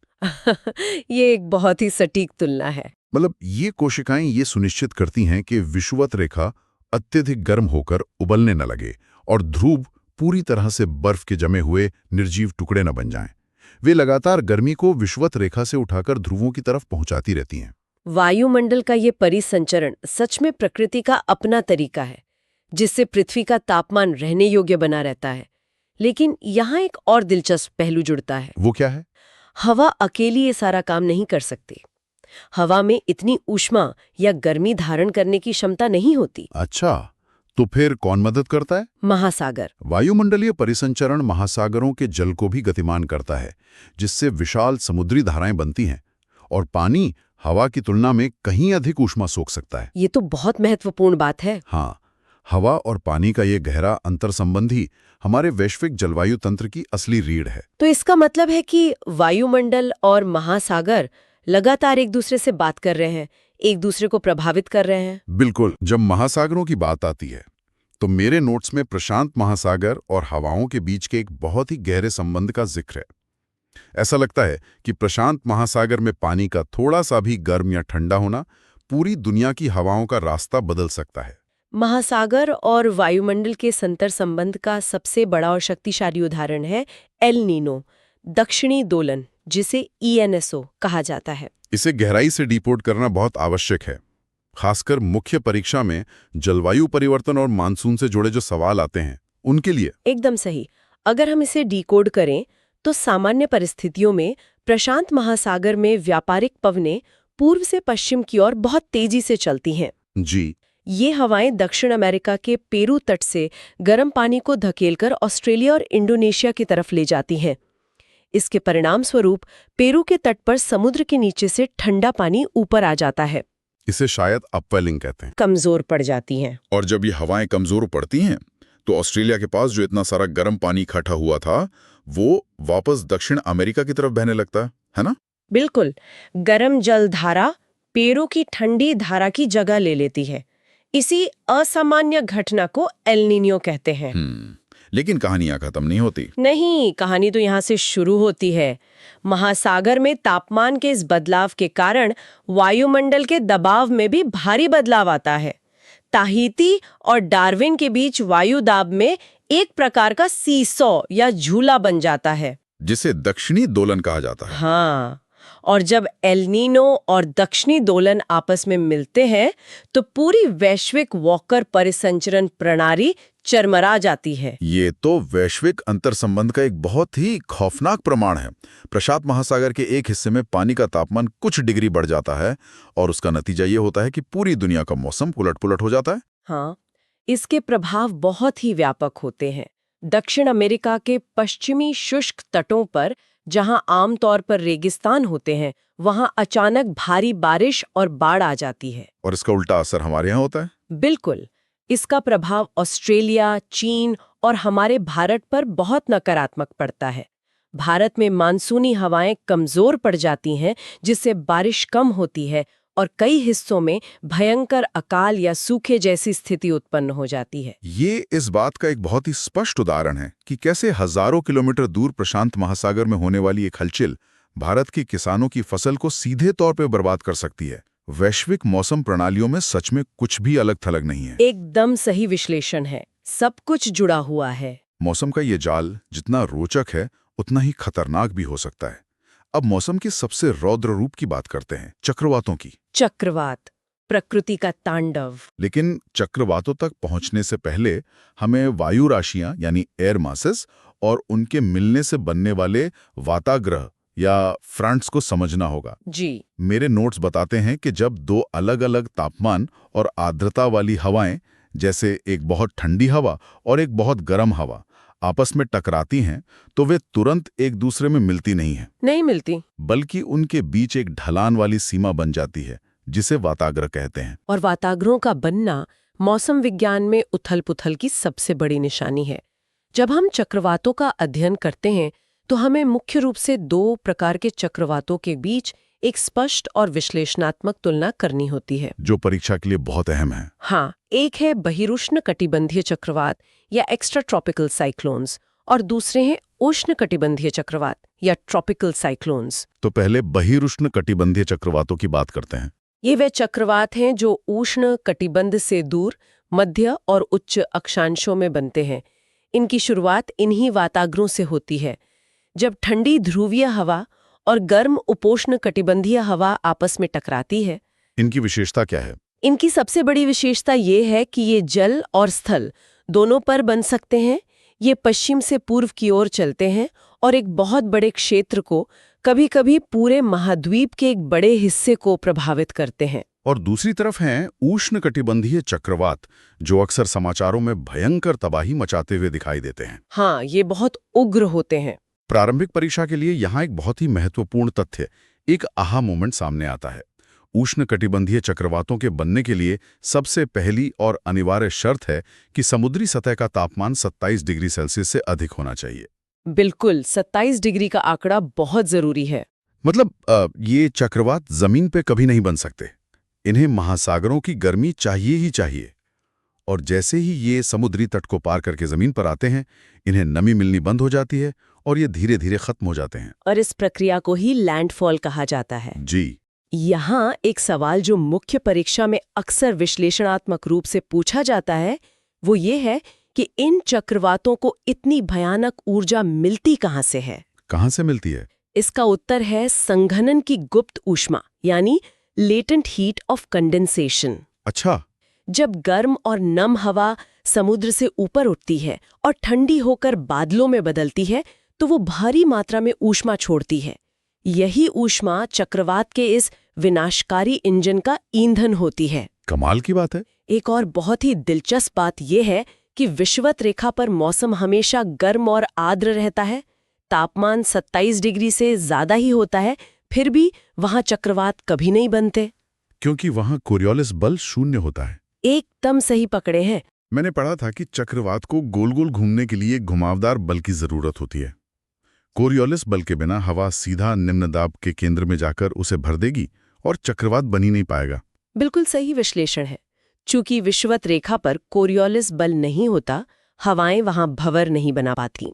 इसके अलावा एक और अंतर जो याद रखना चाहिए वो यह है कि उष्णकटिबंधीय चक्रवात पूर्व से पश्चिम की ओर चलते हैं, जो मध्य अक्षांशों के बहिरुष्ण कटिबंधीय चक्रवातों की दिशा के एकदम विपरीत हैं। हाँ, और इनकी जो संरचना होती है वो भी अद्भुत होती है। हाँ, दस्तावेज में इनके कई क्षेत्रीय नामों का भी जिक्र है।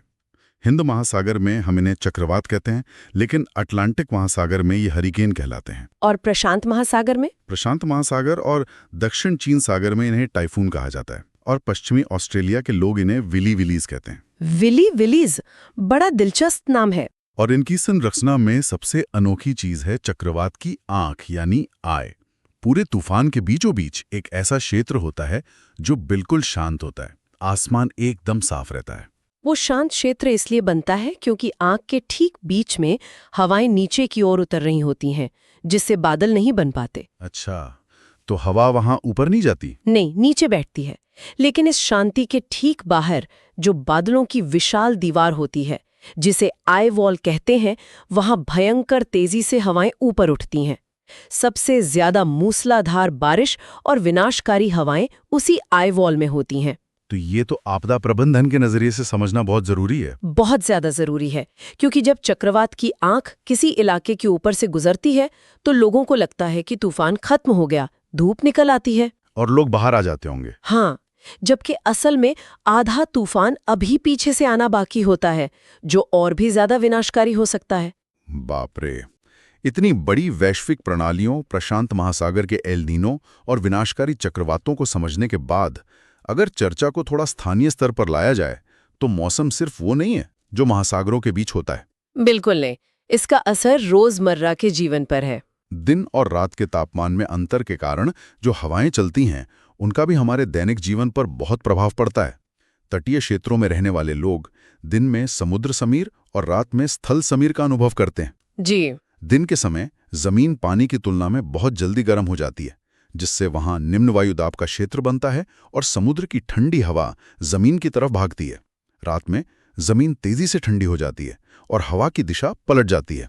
स्थानीय पवनों में पर्वतीय क्षेत्रों की हवाओं का विज्ञान भी काफी रोचक है। पहाड़ों में क्या होता है? बिम में तो पहाड़ की ढलानें गर्म होकर हवा को ऊपर की ओर धकेलती हैं, जिन्हें घाटी समीर कहते हैं। लेकिन रात के समय पहाड़ों की ऊंची चोटियों पर हवा बहुत ठंडी और भारी हो जाती है। भारी होकर नीचे आएगी फिर? हाँ, ये ठंडी और सघन हवा गुरुत्वाकर्षण के कारण ढलानों से होते हुए घाटियों में तेजी से नीचे की ओर बहने लगती है। इन अवरोही पवनों को कैटाबैटिक विंड्स कहा जाता है। ये तो कुछ ऐसा हुआ जैसे आप पहाड़ों में टेंट लगाकर सो रहे हो और रात को किसी ने अचानक एक विशालकाय फ्रीजर का दरवाजा खोल दिया और ठंडी हवा सीधे घाटी में नीचे उतर आती है। बिल्कुल ऐसा ही महसूस होता है। और स्थानीय चरम मौसम की बात हो ही रही है तो तड़झंझा यानी थंडरस्टॉर्म्स और टॉर्नेडो जैसी घटनाओं का भी संक्षेप में जिक्र होना चाहिए।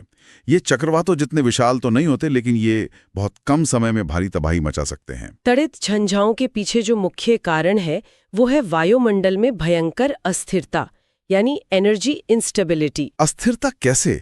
जब बहुत ही उष्ण और आर्द्र दिनों में जमीन अत्यधिक गर्म हो जाती है तो नम हवा बहुत तेजी से ऊपर की ओर उठने लगती है।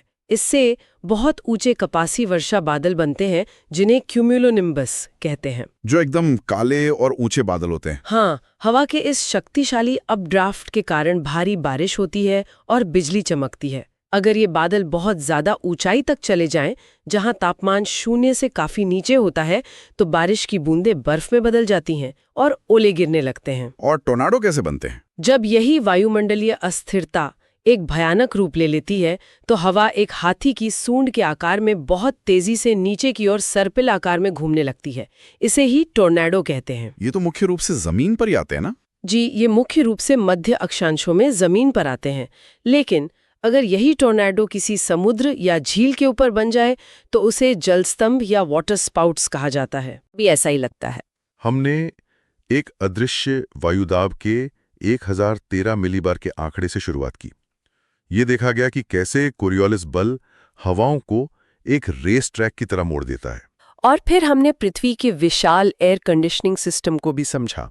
बिल्कुल, विशालकाय हेडले, फेरल और ध्रुवीय कोशिकाओं को प्रशांत महासागर के ENSO और वॉकर परिसंचरण को डिकोड किया गया, जो भारत के मानसून से लेकर पूरी दुनिया में सूखे और बाढ़ का कारण बनता है। और चक्रवातों की संरचना को भी विस्तार से देखा। हाँ, 27 डिग्री के तापमान से ऊर्जा लेने वाले उष्णकटिबंधीय चक्रवातों से लेकर घाटियों में उतरने वाली काटाबेटिक हवाओं तक। इस पूरी चर्चा का सार ये है कि इस ग्रह पर कोई भी मौसमी घटना अलग थलग नहीं होती, आइसोलेशन में नहीं होती। हवा, पानी, जमीन और तापमान सब कुछ ही एक वैश्विक मशीन के आपस में जुड़े हुए पुर्जे हैं। स्वागत है इस नए विस्तृत विश्लेषण में। आज हम एक ऐसे विषय पर बात कर रहे हैं जो सचमुच हमारे सिर के ठीक ऊपर है। हाँ, और हमारे चारों ओर भी मौजूद है। बिल्कुल, हमारे चारों ओर है, लेकिन हम शायद ही कभी इसके बारे में गहराई से सोचते हैं।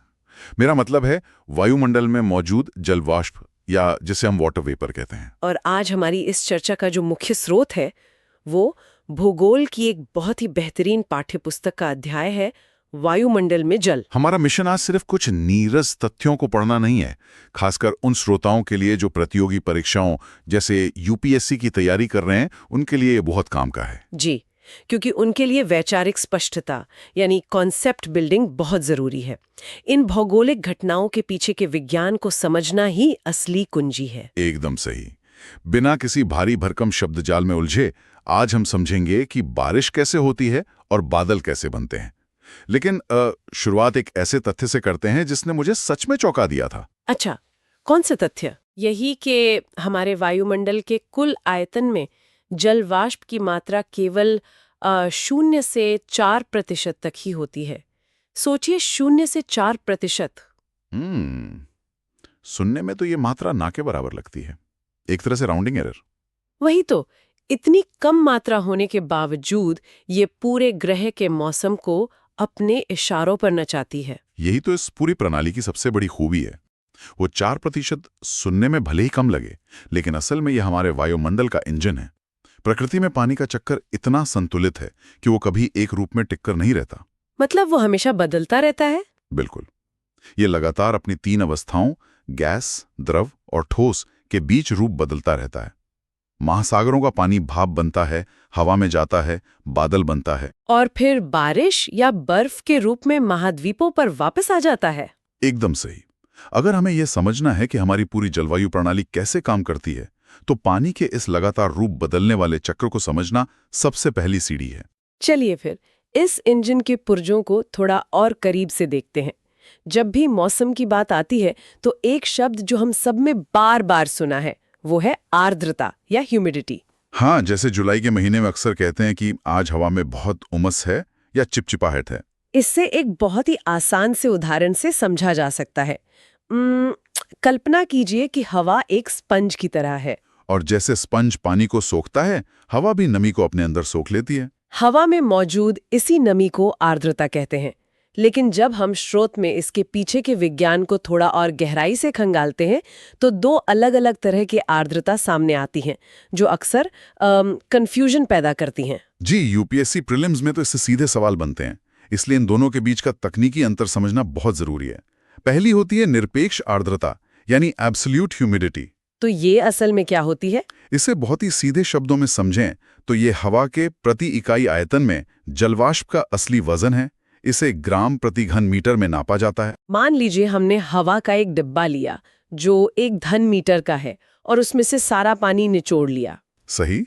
अब उस पानी का जो वजन ग्राम में आएगा वही निरपेक्ष आर्द्रता है, और ये इस बात पर निर्भर करता है कि पृथ्वी की सतह पर हम कहाँ हैं। अलग अलग जगहों पर ये अलग होती है।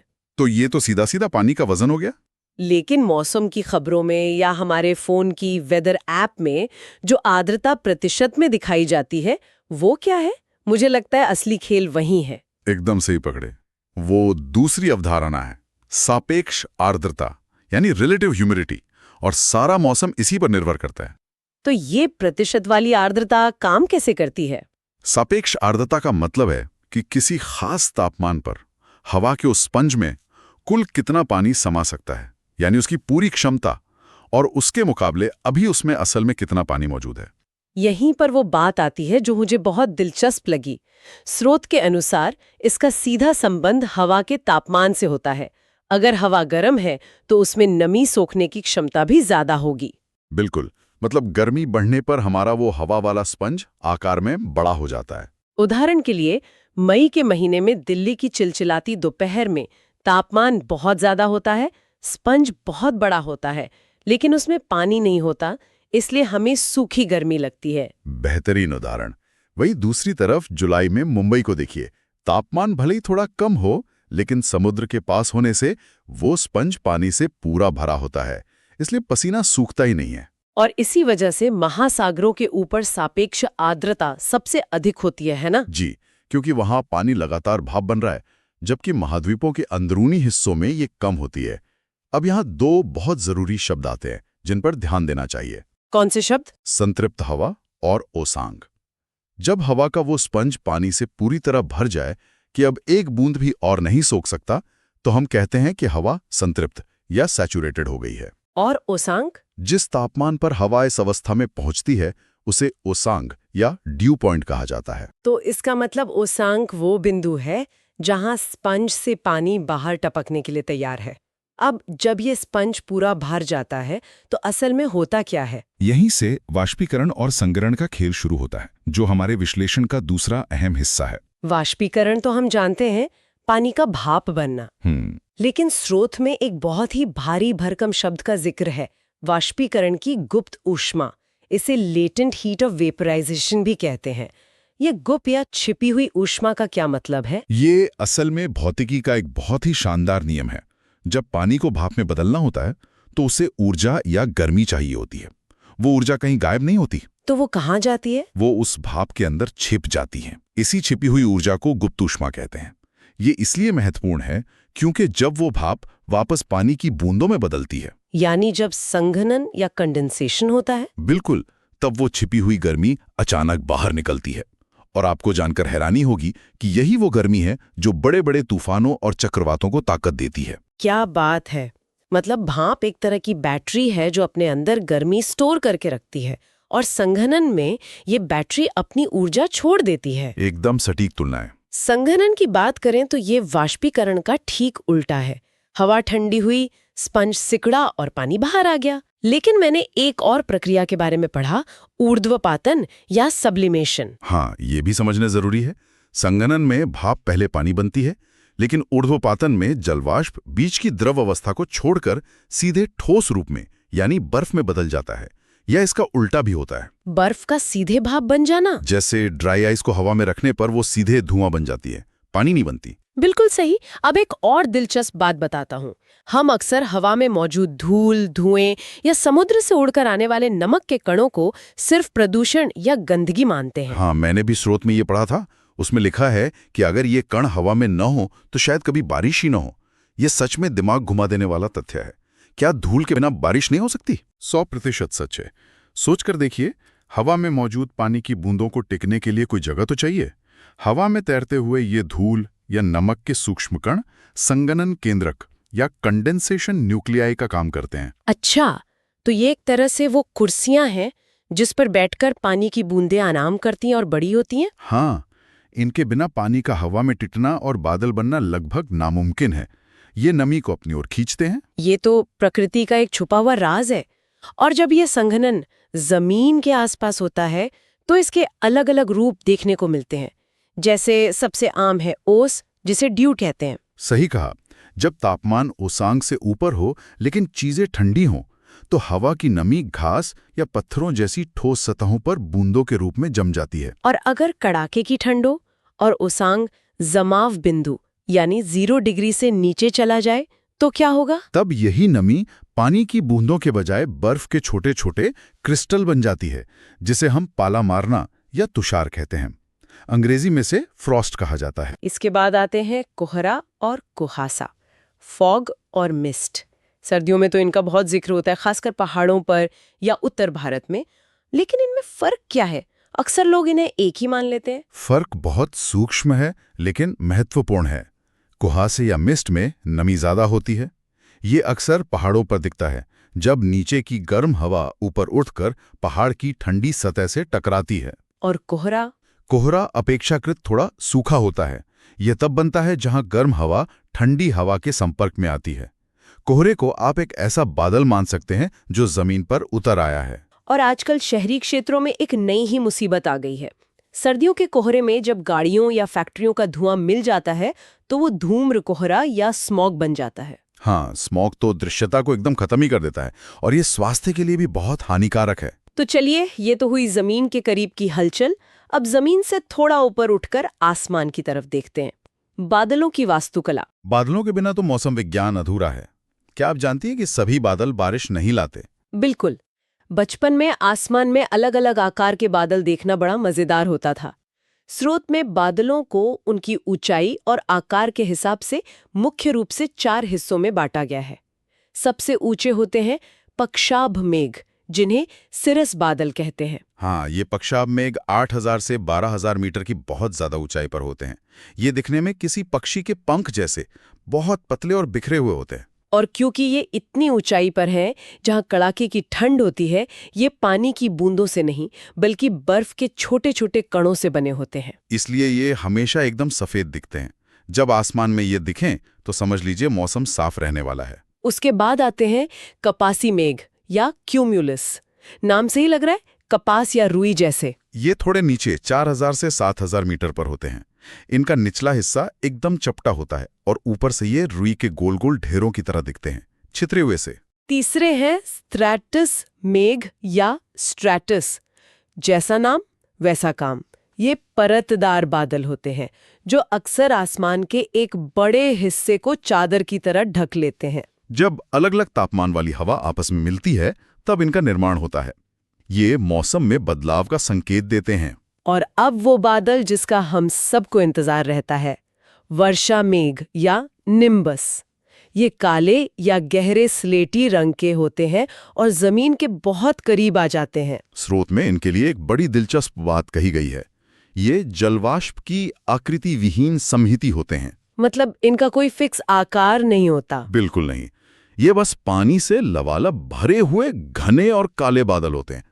ये इतने घने होते हैं कि सूर्य की किरणें भी इनके आर पार नहीं जा पाती। और जब ये बादल पानी से इतने भर जाते हैं कि हवा उन्हें और ऊपर नहीं रोक पाती, तब गुरुत्वाकर्षण बल अपना काम करता है। हवा का प्रतिरोध हार मान लेता है और वर्षण या प्रेसिपिटेशन शुरू हो जाता है। लेकिन यहाँ एक बात साफ करना जरूरी है। वर्षण का मतलब सिर्फ बारिश होना नहीं है। केवल पानी बरसना तो वर्षा या रेन कहलाता है। हाँ, क्योंकि अगर तापमान 0 डिग्री सेल्सियस से कम हो तो पानी जम जाता है और रुई जैसे बर्फ के कण गिरते हैं, जिसे हिमपात या स्नो कहते हैं। और एक रूप होता है सहिम वृष्टि या स्लीट का। स्लीट का कॉन्सेप्ट थोड़ा अजीब लगता है। ये बनता कैसे है? सहिम वृष्टि की प्रक्रिया बहुत ही रोचक है। मान लीजिए ऊपर से बारिश की जमी हुई बूंदें या पिघली हुई बर्फ गिर रही है, लेकिन जमीन के ठीक ऊपर हवा की एक बहुत ठंडी परत मौजूद है जिसका तापमान 0 से नीचे है। तो जब वे पानी की बूंदें उस ठंडी परत से गुजरती हैं तो वे वापस जमने लगती हैं। बिल्कुल, और जमीन तक पहुंचते पहुंचते वो बर्फ के छोटे ठोस टुकड़ों में बदल जाती हैं। इसे ही स्लीट कहते हैं। ये तो ऐसा है जैसे पानी ने आसमान से छलांग लगाई और रास्ते में ही फ्रीज हो गया। और ओले कैसे बनते हैं? कई बार गर्मियों में अचानक बड़े गोले गिरने लगते हैं। ओले या हेल बनने की प्रक्रिया और भी तूफानी है। जब हवा की बहुत तेज ऊर्ध्वाधर धाराएं बारिश की बूंदों को वापस ऊपर ठंडे हिस्से में धकेल देती हैं तो वे जम जाती हैं। और ये प्रक्रिया बार बार होती है ना? जी हाँ। बर्फ का वो टुकड़ा जितनी बार ऊपर नीचे होता है, उस पर बर्फ की एक नई परत चढ़ती जाती है। अगर आप कभी किसी ओले को बीच से काट कर देखें तो उसमें प्याज की तरह बर्फ की कई परतें यानी कंसेंट्रिक लेयर्स दिखाई देंगी। ये प्रकृति की इंजीनियरिंग का एक अद्भुत नमूना है। ओलों के प्याज की तरह परतदार होने की बात याद रखने लायक है। अब जब हम बारिश के इतने रूपों की बात कर ही रहे हैं तो एक बड़ा सवाल ये भी आता है कि दुनिया में हर जगह बारिश एक जैसी क्यों नहीं होती? ये यूपीएससी मेंस के लिए एक बहुत महत्वपूर्ण विषय है। भौगोलिक नजरिए से वर्षा की उत्पत्ति के 3 मुख्य प्रकार होते हैं। पहला है संवहनीय वर्षा या कन्वेक्शनल रेनफॉल। इसे कैसे समझे? इसे एक उबलते हुए बर्तन की तरह समझ सकते हैं। विषुवतीय क्षेत्रों में यानी इक्वेटर के पास जहां बहुत गर्मी होती है, हवा गर्म होकर हल्की होती है और तेजी से ऊपर उठने लगती है। जैसे गर्म हवा का गुब्बारा ऊपर जाता है। बिल्कुल, जैसे जैसे वो ऊपर जाती है, ठंडी होती है, संघनन होता है और कपासी बादल बनते हैं। फिर बिजली कड़कने के साथ मूसलाधार बारिश होती है। लेकिन ये बारिश बहुत देर तक नहीं टिकती है ना? हाँ, ये कम समय की होती है। भूमध्य रेखा के पास गर्मियों की दोपहर में ये आम बात है। इसे 4 बजे की बारिश भी कहते हैं। दूसरा प्रकार मुझे बहुत मजेदार लगा, पर्वतीय वर्षा या ओरोग्राफिक रेनफॉल। इसे समझने के लिए हमें गीले तौलिए की कल्पना कर सकते हैं। मान लीजिए समुद्र की तरफ से नमी से भरी हवा आ रही है और रास्ते में एक पहाड़ आ जाता है। तो हवा को उस पहाड़ के ढाल के सहारे ऊपर चढ़ना पड़ता है। पहाड़ एक तरह से उस हवा वाले तौलिए को निचोड़ने का काम करता है। हवा ऊपर उठी, ठंडी हुई और सारी बारिश उसी तरफ हो गई। एकदम सटीक उदाहरण। पहाड़ के जिस तरफ हवा टकराती है उसे पवनाभिमुख ढाल या विंडवर्ड साइड कहते हैं और वहां भारी बारिश होती है। भारत में पश्चिमी घाट इसका सबसे अच्छा उदाहरण है। कोंकण तट और मुंबई में खूब बारिश होती है। लेकिन जब हवा पहाड़ की चोटी पार करके दूसरी तरफ उतरती है तो वो सूखी हो चुकी होती है, क्योंकि सारा पानी तो तौलिए से पहले ही निचोड़ा जा चुका है। और जब हवा नीचे उतरती है तो वो गर्म होने लगती है, जिससे उसकी नमी सोखने की क्षमता और बढ़ जाती है। इसलिए पहाड़ के दूसरी तरफ वाले इलाके सूखे रह जाते हैं, जिन्हें वृष्टि छाया क्षेत्र या रेन शैडो एरिया कहते हैं। सही कहा। और तीसरा प्रकार है चक्रवातीय वर्षा, जिसे फ्रंटल रेनफॉल भी कहते हैं। इसका जिक्र स्रोत में संक्षिप्त रूप में है क्योंकि यह एक अलग अध्याय का विषय है। लेकिन संक्षेप में यह तब होती है जब गर्म और ठंडी वायु राशियां आपस में टकराती हैं। ठंडी हवा भारी होने के कारण गर्म हवा को ऊपर धकेल देती है और फिर बारिश होती है।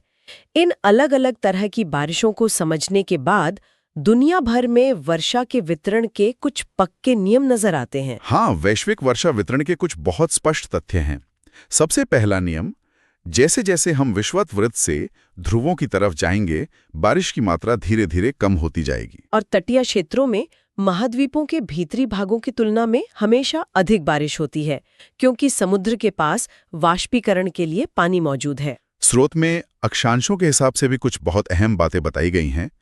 35 से 40 डिग्री अक्षांशों के बीच, चाहे उत्तरी गोलार्ध हो या दक्षिणी, महाद्वीपों के पूर्वी तटों पर अधिक बारिश होती है। और 45 से 65 डिग्री अक्षांशों के बीच पछुआ पवनों के कारण पश्चिमी किनारों पर सबसे ज्यादा बारिश होती है। वृष्टि छाया क्षेत्रों और ऊंचे अक्षांशों में तो 50 सेंटीमीटर से भी कम बारिश होती है। ये पूरी दुनिया का वर्षा वितरण, हवाओं, तापमान और पहाड़ों की स्थिति का एक बहुत ही शानदार मिलाजुला परिणाम है। इस पूरी श्रृंखला के सबसे अहम और आखिरी चैप्टर पर बात करने वाले और हैं। बिल्कुल, और इस चर्चा का जो मेन मिशन है वो विश्व की जलवायु प्रणाली और जलवायु परिवर्तन के जितने भी जटिल तथ्य हैं उन्हें डिकोड करना है।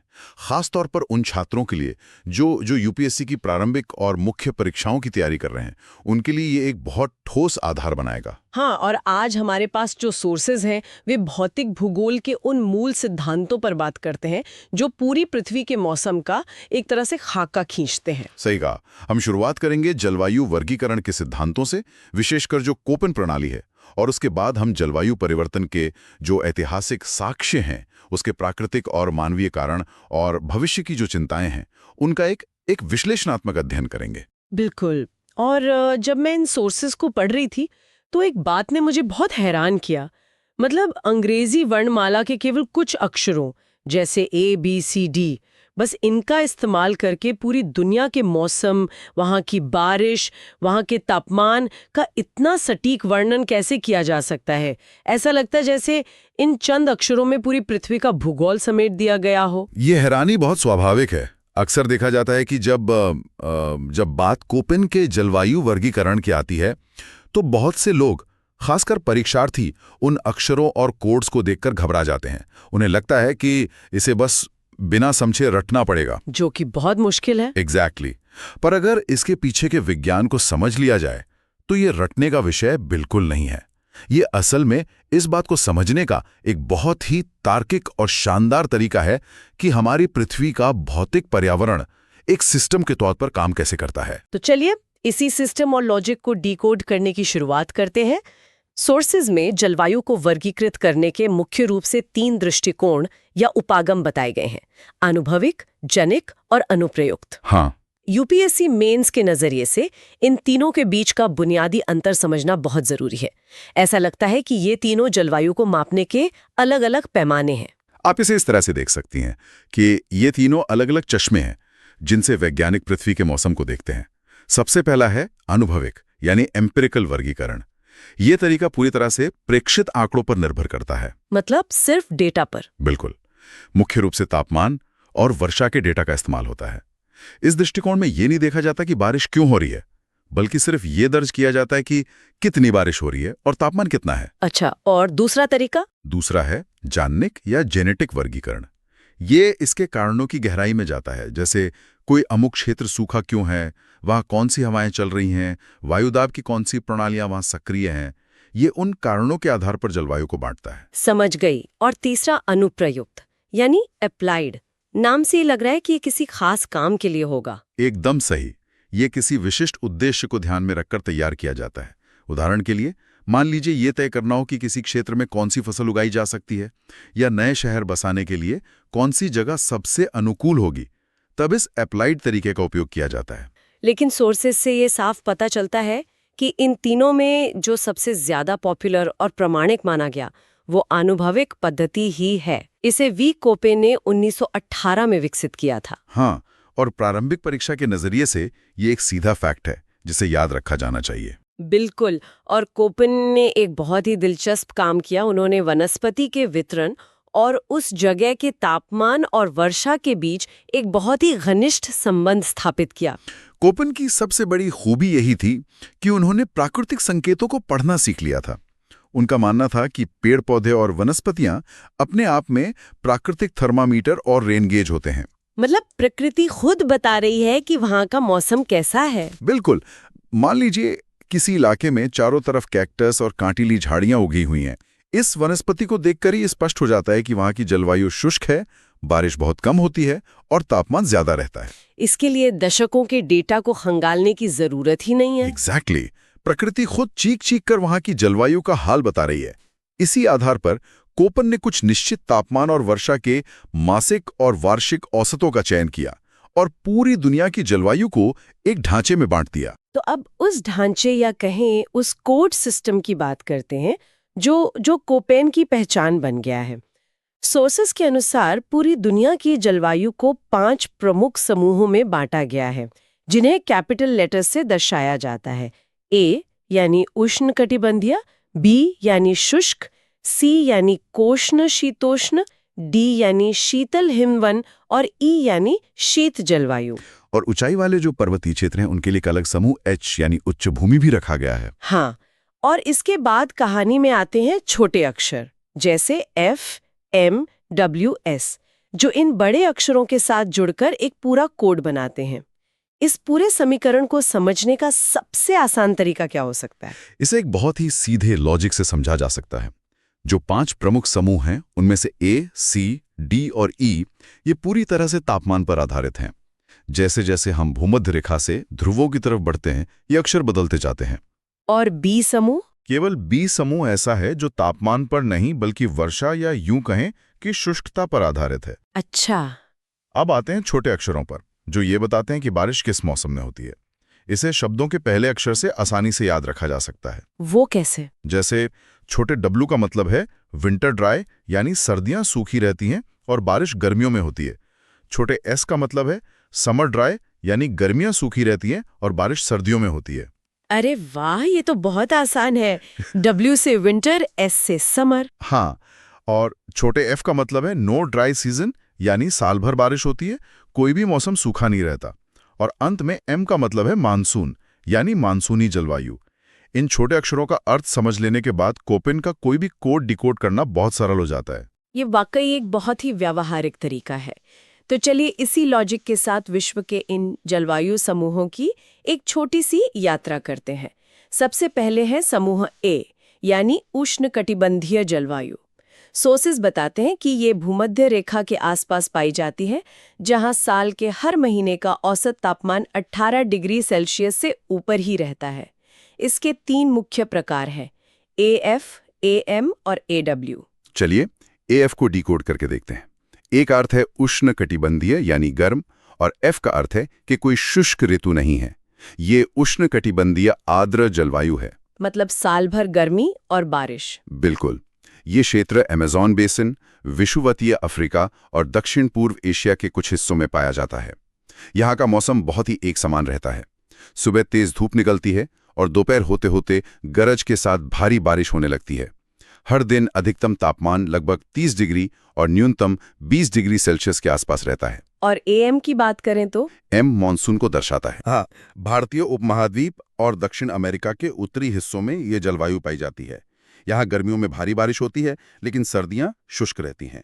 और फिर आता है AW, यानी उष्णकटिबंधीय आर्द्र एवं शुष्क जलवायु। इसे सवाना प्रकार भी कहा जाता है। यहाँ W है, जिसका मतलब है कि सर्दियां पूरी तरह से शुष्क होती हैं। एकदम सही। इस इलाके में बहुत ऊंची ऊंची घास और छितरे हुए पेड़ पाए जाते हैं। आगे बढ़ते हैं समूह B की तरफ, जो शुष्क जलवायु का समूह है। इसकी सबसे बड़ी पहचान ये है कि यहाँ बारिश जितनी होती है उससे कहीं ज्यादा पानी वाष्पीकरण के जरिए उड़ जाता है। इसे 2 मुख्य भागों में बांटा गया है, स्टेपी यानी अर्धशुष्क, जिसे BS कोड दिया गया है, और डेजर्ट यानी मरुस्थल, जिसे BW कोड दिया गया है। हाँ, BS और BW। और इसी मरुस्थलीय जलवायु के संदर्भ में सोर्सेज में प्रारंभिक परीक्षा के लिए एक बहुत ही शानदार फैक्ट मौजूद है। लीबिया के एक स्थान अल अजीजिया का जिक्र है, जहां 13 सितंबर 1922 को उच्चतम तापमान 58 डिग्री सेल्सियस दर्ज किया गया था। 58 डिग्री, ये अपने आप में एक खौफनाक आंकड़ा है। ये आंकड़ा इस बात का सीधा प्रमाण है कि बी समूह की जलवायु कितनी चरम हो सकती है। इन मरुस्थलों में दिन इतने गर्म होते हैं कि जमीन आग उगलने लगती है, लेकिन रातें उतनी ही ठंडी हो जाती हैं, क्योंकि बादलों का आवरण नहीं होता जो उस गर्मी को रोक सके।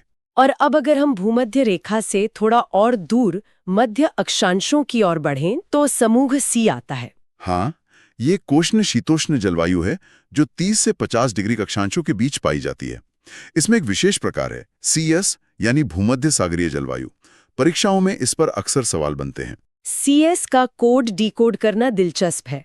C का मतलब मध्य अक्षांशीय कोष्ण जलवायु और S मतलब समर ड्राई यानी गर्मियां शुष्क है कि महाद्वीपों के पूर्वी तटों पर या पश्चिमी तटों पर जलवायु कैसे बदलती है। और यहीं से मौसम में ठंडक बढ़ने लगती है। जैसे ही हम उत्तरी गोलार्ध में 40 से 70 डिग्री अक्षांशों के बीच पहुंचते हैं, समूह डी की शुरुआत होती है। इसे शीतल हिमवन जलवायु कहते हैं। यहाँ DF और DW प्रकार पाए जाते हैं। मतलब यहाँ सर्दियां बहुत लंबी और कठोर होती होंगी। बहुत ज्यादा कठोर, जमीन पर महीनों तक बर्फ जमी रहती है। इसके बाद ध्रुवों के पास समूह E यानी शीत जलवायु आती है। इसके दो रूप हैं। ET यानी टुंड्रा जलवायु, जहां जमीन ज्यादातर समय बर्फ से ढकी रहती है और गर्मियों के कुछ हफ्तों में सिर्फ काई और लाइकेन जैसी छोटी वनस्पतियां ही पनप पाती हैं। और दूसरा रूप है EF यानी हिमटोप या आइस कैप। बिल्कुल, ये अंटार्कटिका और ग्रीनलैंड के अंदरूनी हिस्सों की जलवायु है, जहां का तापमान साल के किसी भी महीने में हिमांक यानी 0 डिग्री सेल्सियस से ऊपर नहीं जाता। और अंत में समूह F आता है, जो उच्च भूमि या पर्वतीय क्षेत्रों की जलवायु को दर्शाता है, जहां अक्षांश से ज्यादा ऊंचाई का असर होता है। हाँ, जैसे जैसे पहाड़ पर ऊपर चढ़ते हैं जलवायु ठंडी होती जाती है। ये पूरा वर्गीकरण पृथ्वी के मौसम का एक बेहतरीन नक्शा पेश करता है। लेकिन सोर्सेस के अगले हिस्से में प्रवेश करते ही एक बहुत ही बुनियादी सवाल सामने आता है। जब हम आज के मरुस्थलों या आज के बर्फीले इलाकों को देखते हैं तो लगता है कि ये हमेशा से ऐसे ही रहे होंगे। लेकिन ऐसा है नहीं। वही तो, यहाँ जलवायु परिवर्तन के ऐतिहासिक साक्ष्यों का एक पूरा पन्ना खुलता है। हमें ये कैसे पता चलता है कि लाखों या हजारों साल पहले किस जगह की जलवायु कैसी थी? इतिहास को खंगालने के कई तरीके प्रकृति ने खुद हमें दिए हैं। जलवायु में बदलाव कोई आज की घटना नहीं है। ये एक प्राकृतिक और बहुत लंबी चलने वाली प्रक्रिया है। वैज्ञानिक इसके सुराग वृक्षों के तनों के वलय या ट्री रिंग्स में ढूंढते हैं। ट्री रिंग्स, वो जो पेड़ काटने पर गोल छल्ले दिखते हैं? एकदम सही। जब कोई पेड़ काटा जाता है तो उसके तने में गोल रिंग्स दिखाई देते हैं। अगर किसी साल अच्छी बारिश हुई होती है तो वो रिंग चौड़ी बनती है, और अगर सूखा पड़ा हो तो रिंग बहुत पतली बनती है। और बर्फ से भी कुछ सुराग मिलते हैं ना? हाँ, अंटार्कटिका और ग्रीनलैंड की गहरी बर्फ में ड्रिल करके आइस कोर निकाले जाते हैं। उस बर्फ में हजारों साल पुरानी हवा के बुलबुले कैद होते हैं, जिनका रासायनिक विश्लेषण करके उस समय के तापमान और वायुमंडल का पता लगाया जाता है। इसके अलावा पुरातात्विक खोजें और ऐतिहासिक अभिलेख भी बहुत कुछ बयां करते हैं। पुरातात्विक खोजों के संदर्भ में सोर्सेज में भारत का एक बेहद दिलचस्प उदाहरण मौजूद है। ये बताया गया है कि आज से लगभग 8000 वर्ष पूर्व राजस्थान का वो हिस्सा जिसे आज हम एक शुष्क मरुस्थल के रूप में जानते हैं, दरअसल आर्द्र और शीतल हुआ करता था।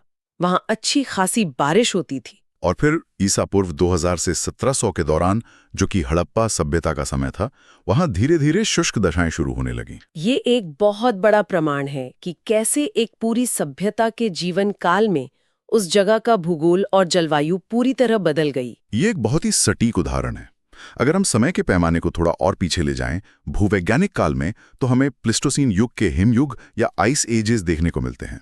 पृथ्वी ने अतीत में कई हिमयुग देखे हैं, जब बर्फ की चादरें ध्रुवों से खिसककर मध्य अक्षांशों तक आ गई थी। और 2 हिमयुगों के बीच के गर्म समय को अंतर हिमयुग कहा जाता है। हाँ, और ये जानना बहुत जरूरी है कि अंतिम बड़ा हिमयुग आज से महज 18,000 वर्ष पूर्व ही था। और अगर हम हालिया इतिहास को देखें, यानी पिछली कुछ सदियों को, तो वहां भी बदलाव के स्पष्ट निशान हैं। सोर्सेज में 10वीं और 11वीं सदी की यूरोप का जिक्र है, जब वहां का मौसम आज की तुलना में थोड़ा गर्म था। और इसी गर्माहट के कारण वाइकिंग्स ग्रीनलैंड में जाकर बसने में सफल हुए थे, क्योंकि तब वो सच में ग्रीन था। लेकिन फिर 1550 से 1850 के बीच एक लघु हिमयुग या लिटिल आइस एज आया, जिसने पूरे यूरोप को कंपा दिया। बिल्कुल। और इसके बाद 1930 के दशक में संयुक्त राज्य अमेरिका के दक्षिण पश्चिमी भाग में एक ऐसा भयंकर सूखा पड़ा जिसे इतिहास में धूल का कटोरा या डस्ट बाउल के नाम से जाना जाता है।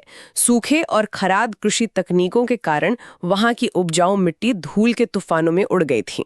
इन ऐतिहासिक घटनाओं से एक बात तो साफ है कि जलवायु कभी भी स्थिर नहीं रही है, लेकिन मुख्य मुद्दा यह है कि इसके पीछे का विज्ञान क्या है, ये बदलती क्यों है। सोर्सेज बताते हैं कि इन्हें मुख्य रूप से 2 हिस्सों में बांटा जा सकता है, प्राकृतिक कारण और मानवीय कारण। प्राकृतिक कारणों में खगोलीय बदलाव और ज्वालामुखी गतिविधियां सबसे अहम हैं। खगोलीय कारणों में एक शब्द आता है सौर कलंक या सनस्पॉट्स। जब सूर्य की सतह पर काले धब्बों की संख्या बढ़ जाती है तो पृथ्वी पर मौसम ठंडा और तूफानी होने लगता है। इसके अलावा सोर्सेस में एक और बहुत ही तकनीकी शब्द का उल्लेख है, मिलैंकोविच दोलन। इसे एक आम इंसान या छात्र की भाषा में कैसे डिकोड किया जा सकता है? मिलैंकोविच दोलन को बहुत ही सरल भाषा में पृथ्वी की चाल और मुद्रा में बदलाव कहा जा सकता है। अच्छा, वो कैसे? इसके 3 मुख्य हिस्से होते हैं।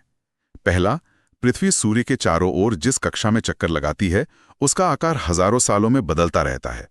कभी वो एकदम गोल होता है तो कभी थोड़ा अंडाकार। ठीक है। दूसरा, पृथ्वी अपने अक्ष पर जो झुकी हुई है उस झुकाव का कोण भी समय के साथ थोड़ा घटता बढ़ता है।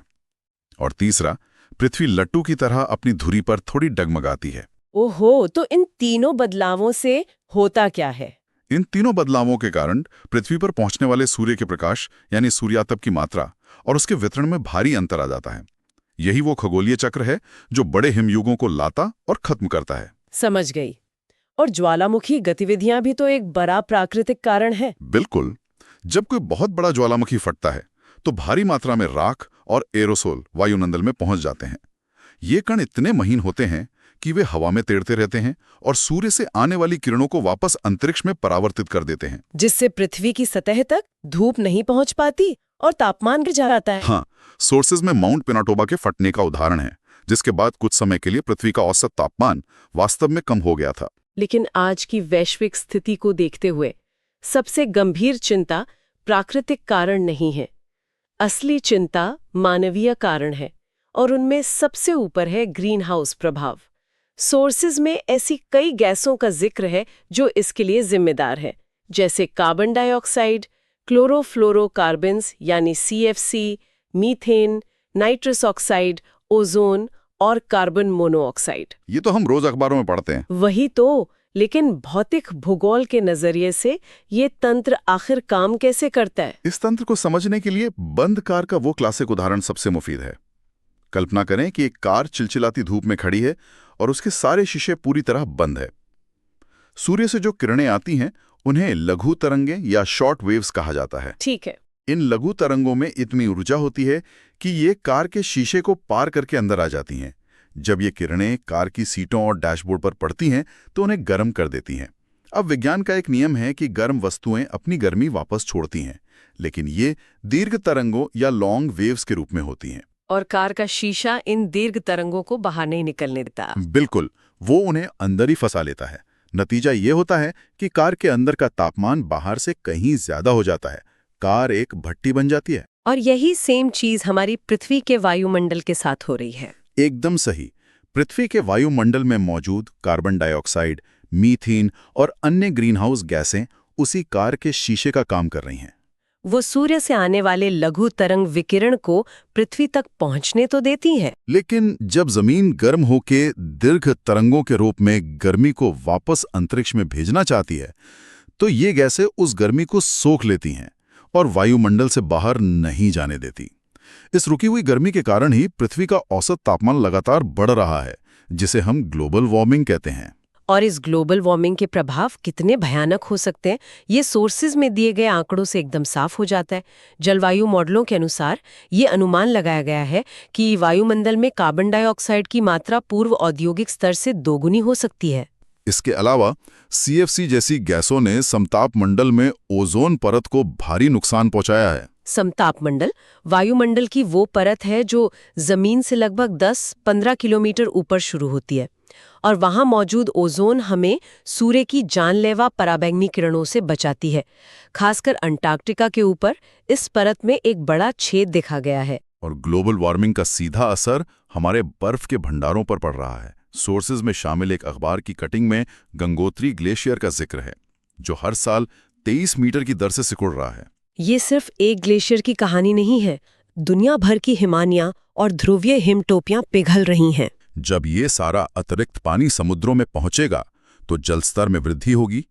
एक और वैज्ञानिक प्रक्रिया यहाँ काम करती है, जिसे ऊष्मीय विस्तार या थर्मल एक्सपेंशन कहते हैं। जब पानी गर्म होता है तो वो फैलता है और ज्यादा जगह घेरता है। बिल्कुल, इन दोनों कारणों से समुद्र का जलस्तर बढ़ रहा है, जिससे दुनिया भर के तटीय इलाकों और छोटे द्वीपों के जलमग्न होने का गंभीर खतरा पैदा हो गया है। तापमान के रिकॉर्ड्स भी यही चेतावनी दे रहे हैं। सोर्सेस के अनुसार 1856 से 2000 के दौरान सबसे गर्म साल उसी अंतिम दशक में दर्ज किए गए। 1998 तो संभवतः 20वीं सदी ही नहीं बल्कि पूरी सहस्राब्दी का सबसे गर्म वर्ष माना गया। एक सामान्य जानकारी के तौर पर पृथ्वी की सतह के निकट वायु का औसत वार्षिक तापमान लगभग 14 डिग्री सेल्सियस होता है। लेकिन जिस गति से ये औसत बढ़ रहा है, उसने पूरी दुनिया के देशों को एक मेज पर आने के लिए मजबूर कर दिया और यहीं से अंतर्राष्ट्रीय प्रयासों की शुरुआत होती है। इन अंतर्राष्ट्रीय प्रयासों में सबसे ऐतिहासिक नाम क्योटो प्रोटोकॉल का है। प्रारंभिक परीक्षा के लिए इसके फैक्ट्स बहुत महत्वपूर्ण हैं। हाँ, ग्रीनहाउस गैसों के अंधाधुंध उत्सर्जन पर ब्रेक लगाने के लिए 1997 में ये अंतर्राष्ट्रीय उद्घोषणा की गई थी। हालांकि इसे पूरी तरह से लागू होने में समय लगा और ये 2005 में जाकर प्रभावी हो सका। क्योटो प्रोटोकॉल के कुछ बहुत ही विशिष्ट लक्ष्य थे, जो सोर्सेज में स्पष्ट रूप से दिए गए हैं। इसे 141 देशों द्वारा अनुमोदित किया गया था। इसका सबसे प्रमुख और मापा जा सकने वाला लक्ष्य ये था कि 35 औद्योगिक देश, जो ऐतिहासिक रूप से सबसे ज्यादा उत्सर्जन के लिए जिम्मेदार रहे हैं, वे वर्ष 1990 के उत्सर्जन स्तर को आधार मानकर 2012 तक अपने ग्रीनहाउस गैसों के उत्सर्जन में 5% की कमी लाएंगे। ये केवल एक अपील नहीं थी, बल्कि एक ठोस लक्ष्य था। क्योटो प्रोटोकॉल जलवायु कूटनीति का एक बहुत बड़ा मील का पत्थर था।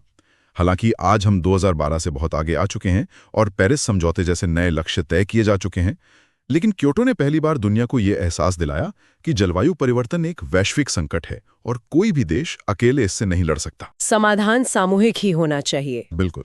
तो अब समय आ गया है कि इस विस्तृत चर्चा को समेटा जाए। आज का ये विश्लेषण स्पष्ट करता है कि जलवायु विज्ञान केवल मौसम को ABCD में बांटने का काम नहीं है। सही कहा। कोपेन के वनस्पति आधारित कोड से लेकर पृथ्वी की चाल बदलने वाले मिलेंकोविच दोलन तक और ग्रीनहाउस गैसों के उस कार वाले तंत्र से लेकर क्योटो प्रोटोकॉल के 5% वाले लक्ष्य तक, ये सब आपस में कड़ी की तरह जुड़े हुए हैं। ये विषय हमारे अतीत के साक्ष्यों से सीखकर हमारे भविष्य को बचाने की जद्दोजहद है। इस पूरी चर्चा को खत्म करने से पहले मैं एक बहुत ही गहरा पहलू सोचने के लिए छोड़ना चाहूंगा। हाँ, बताइए। शुरुआत में बात हुई थी कि कोपेन का जलवायु वर्गीकरण मुख्य रूप से तापमान और वर्षा के प्रेक्षित आंकड़ों पर टिका है, और अब ये पूरी तरह से स्पष्ट है कि ग्लोबल वार्मिंग दुनिया भर में तापमान को बढ़ा रही है और बारिश के पैटर्न को बदल रही है। तो ये सोचने वाली बात है कि क्या आज से 100 साल बाद कोपेन का वो नक्शा जिसे आज हम पढ़ रहे हैं पूरी तरह से बदल नहीं जाएगा? ये सवाल वाकई भूगोल की पूरी समझ को झकझोर देता है। बिल्कुल। क्या ऐसा नहीं होगा कि ए समूह यानी उष्णकटिबंधीय आर्द्र जलवायु वाले जो क्षेत्र आज भूमध्य रेखा के आसपास हैं, वे खिसककर मध्य अक्षांशों यानी सी समूह वाले इलाकों की तरफ चले जाएंगे? और अगर ये जलवायु पट्टियां वास्तव में अपनी जगह से खिसक रही हैं, तो क्या हमारी फसलें, जो एक विशेष तापमान और बारिश के लिए अनुकूलित है, इसके लिए तैयार हैं? यही तो। क्या हमारे शहर, जो सदियों से खास मौसम के हिसाब से डिजाइन किए गए हैं, इस बड़े भौगोलिक और जलवायु स्थानांतरण का सामना कर पाएंगे? प्रकृति का नक्शा तेजी से बदल रहा है और ये सवाल केवल किताबों तक सीमित नहीं है। ये सीधा मानव सभ्यता के अस्तित्व से जुड़ा है। उम्मीद है कि हमारे सुनने वालों को इस अंतिम विचार के साथ आगे के अध्ययन और चिंतन के लिए एक नई गहराई मिलेगी। बिल्कुल। यूपीएससी की तैयारी सिर्फ तथ्यों को रटना नहीं है, बल्कि इन्हीं बदलावों के प्रति जागरूक होना है। इसी के साथ आज के इस डीप डाइव को यहीं विराम देते हैं। हमारे साथ जुड़ने के लिए बहुत बहुत धन्यवाद। सुनते रहिए और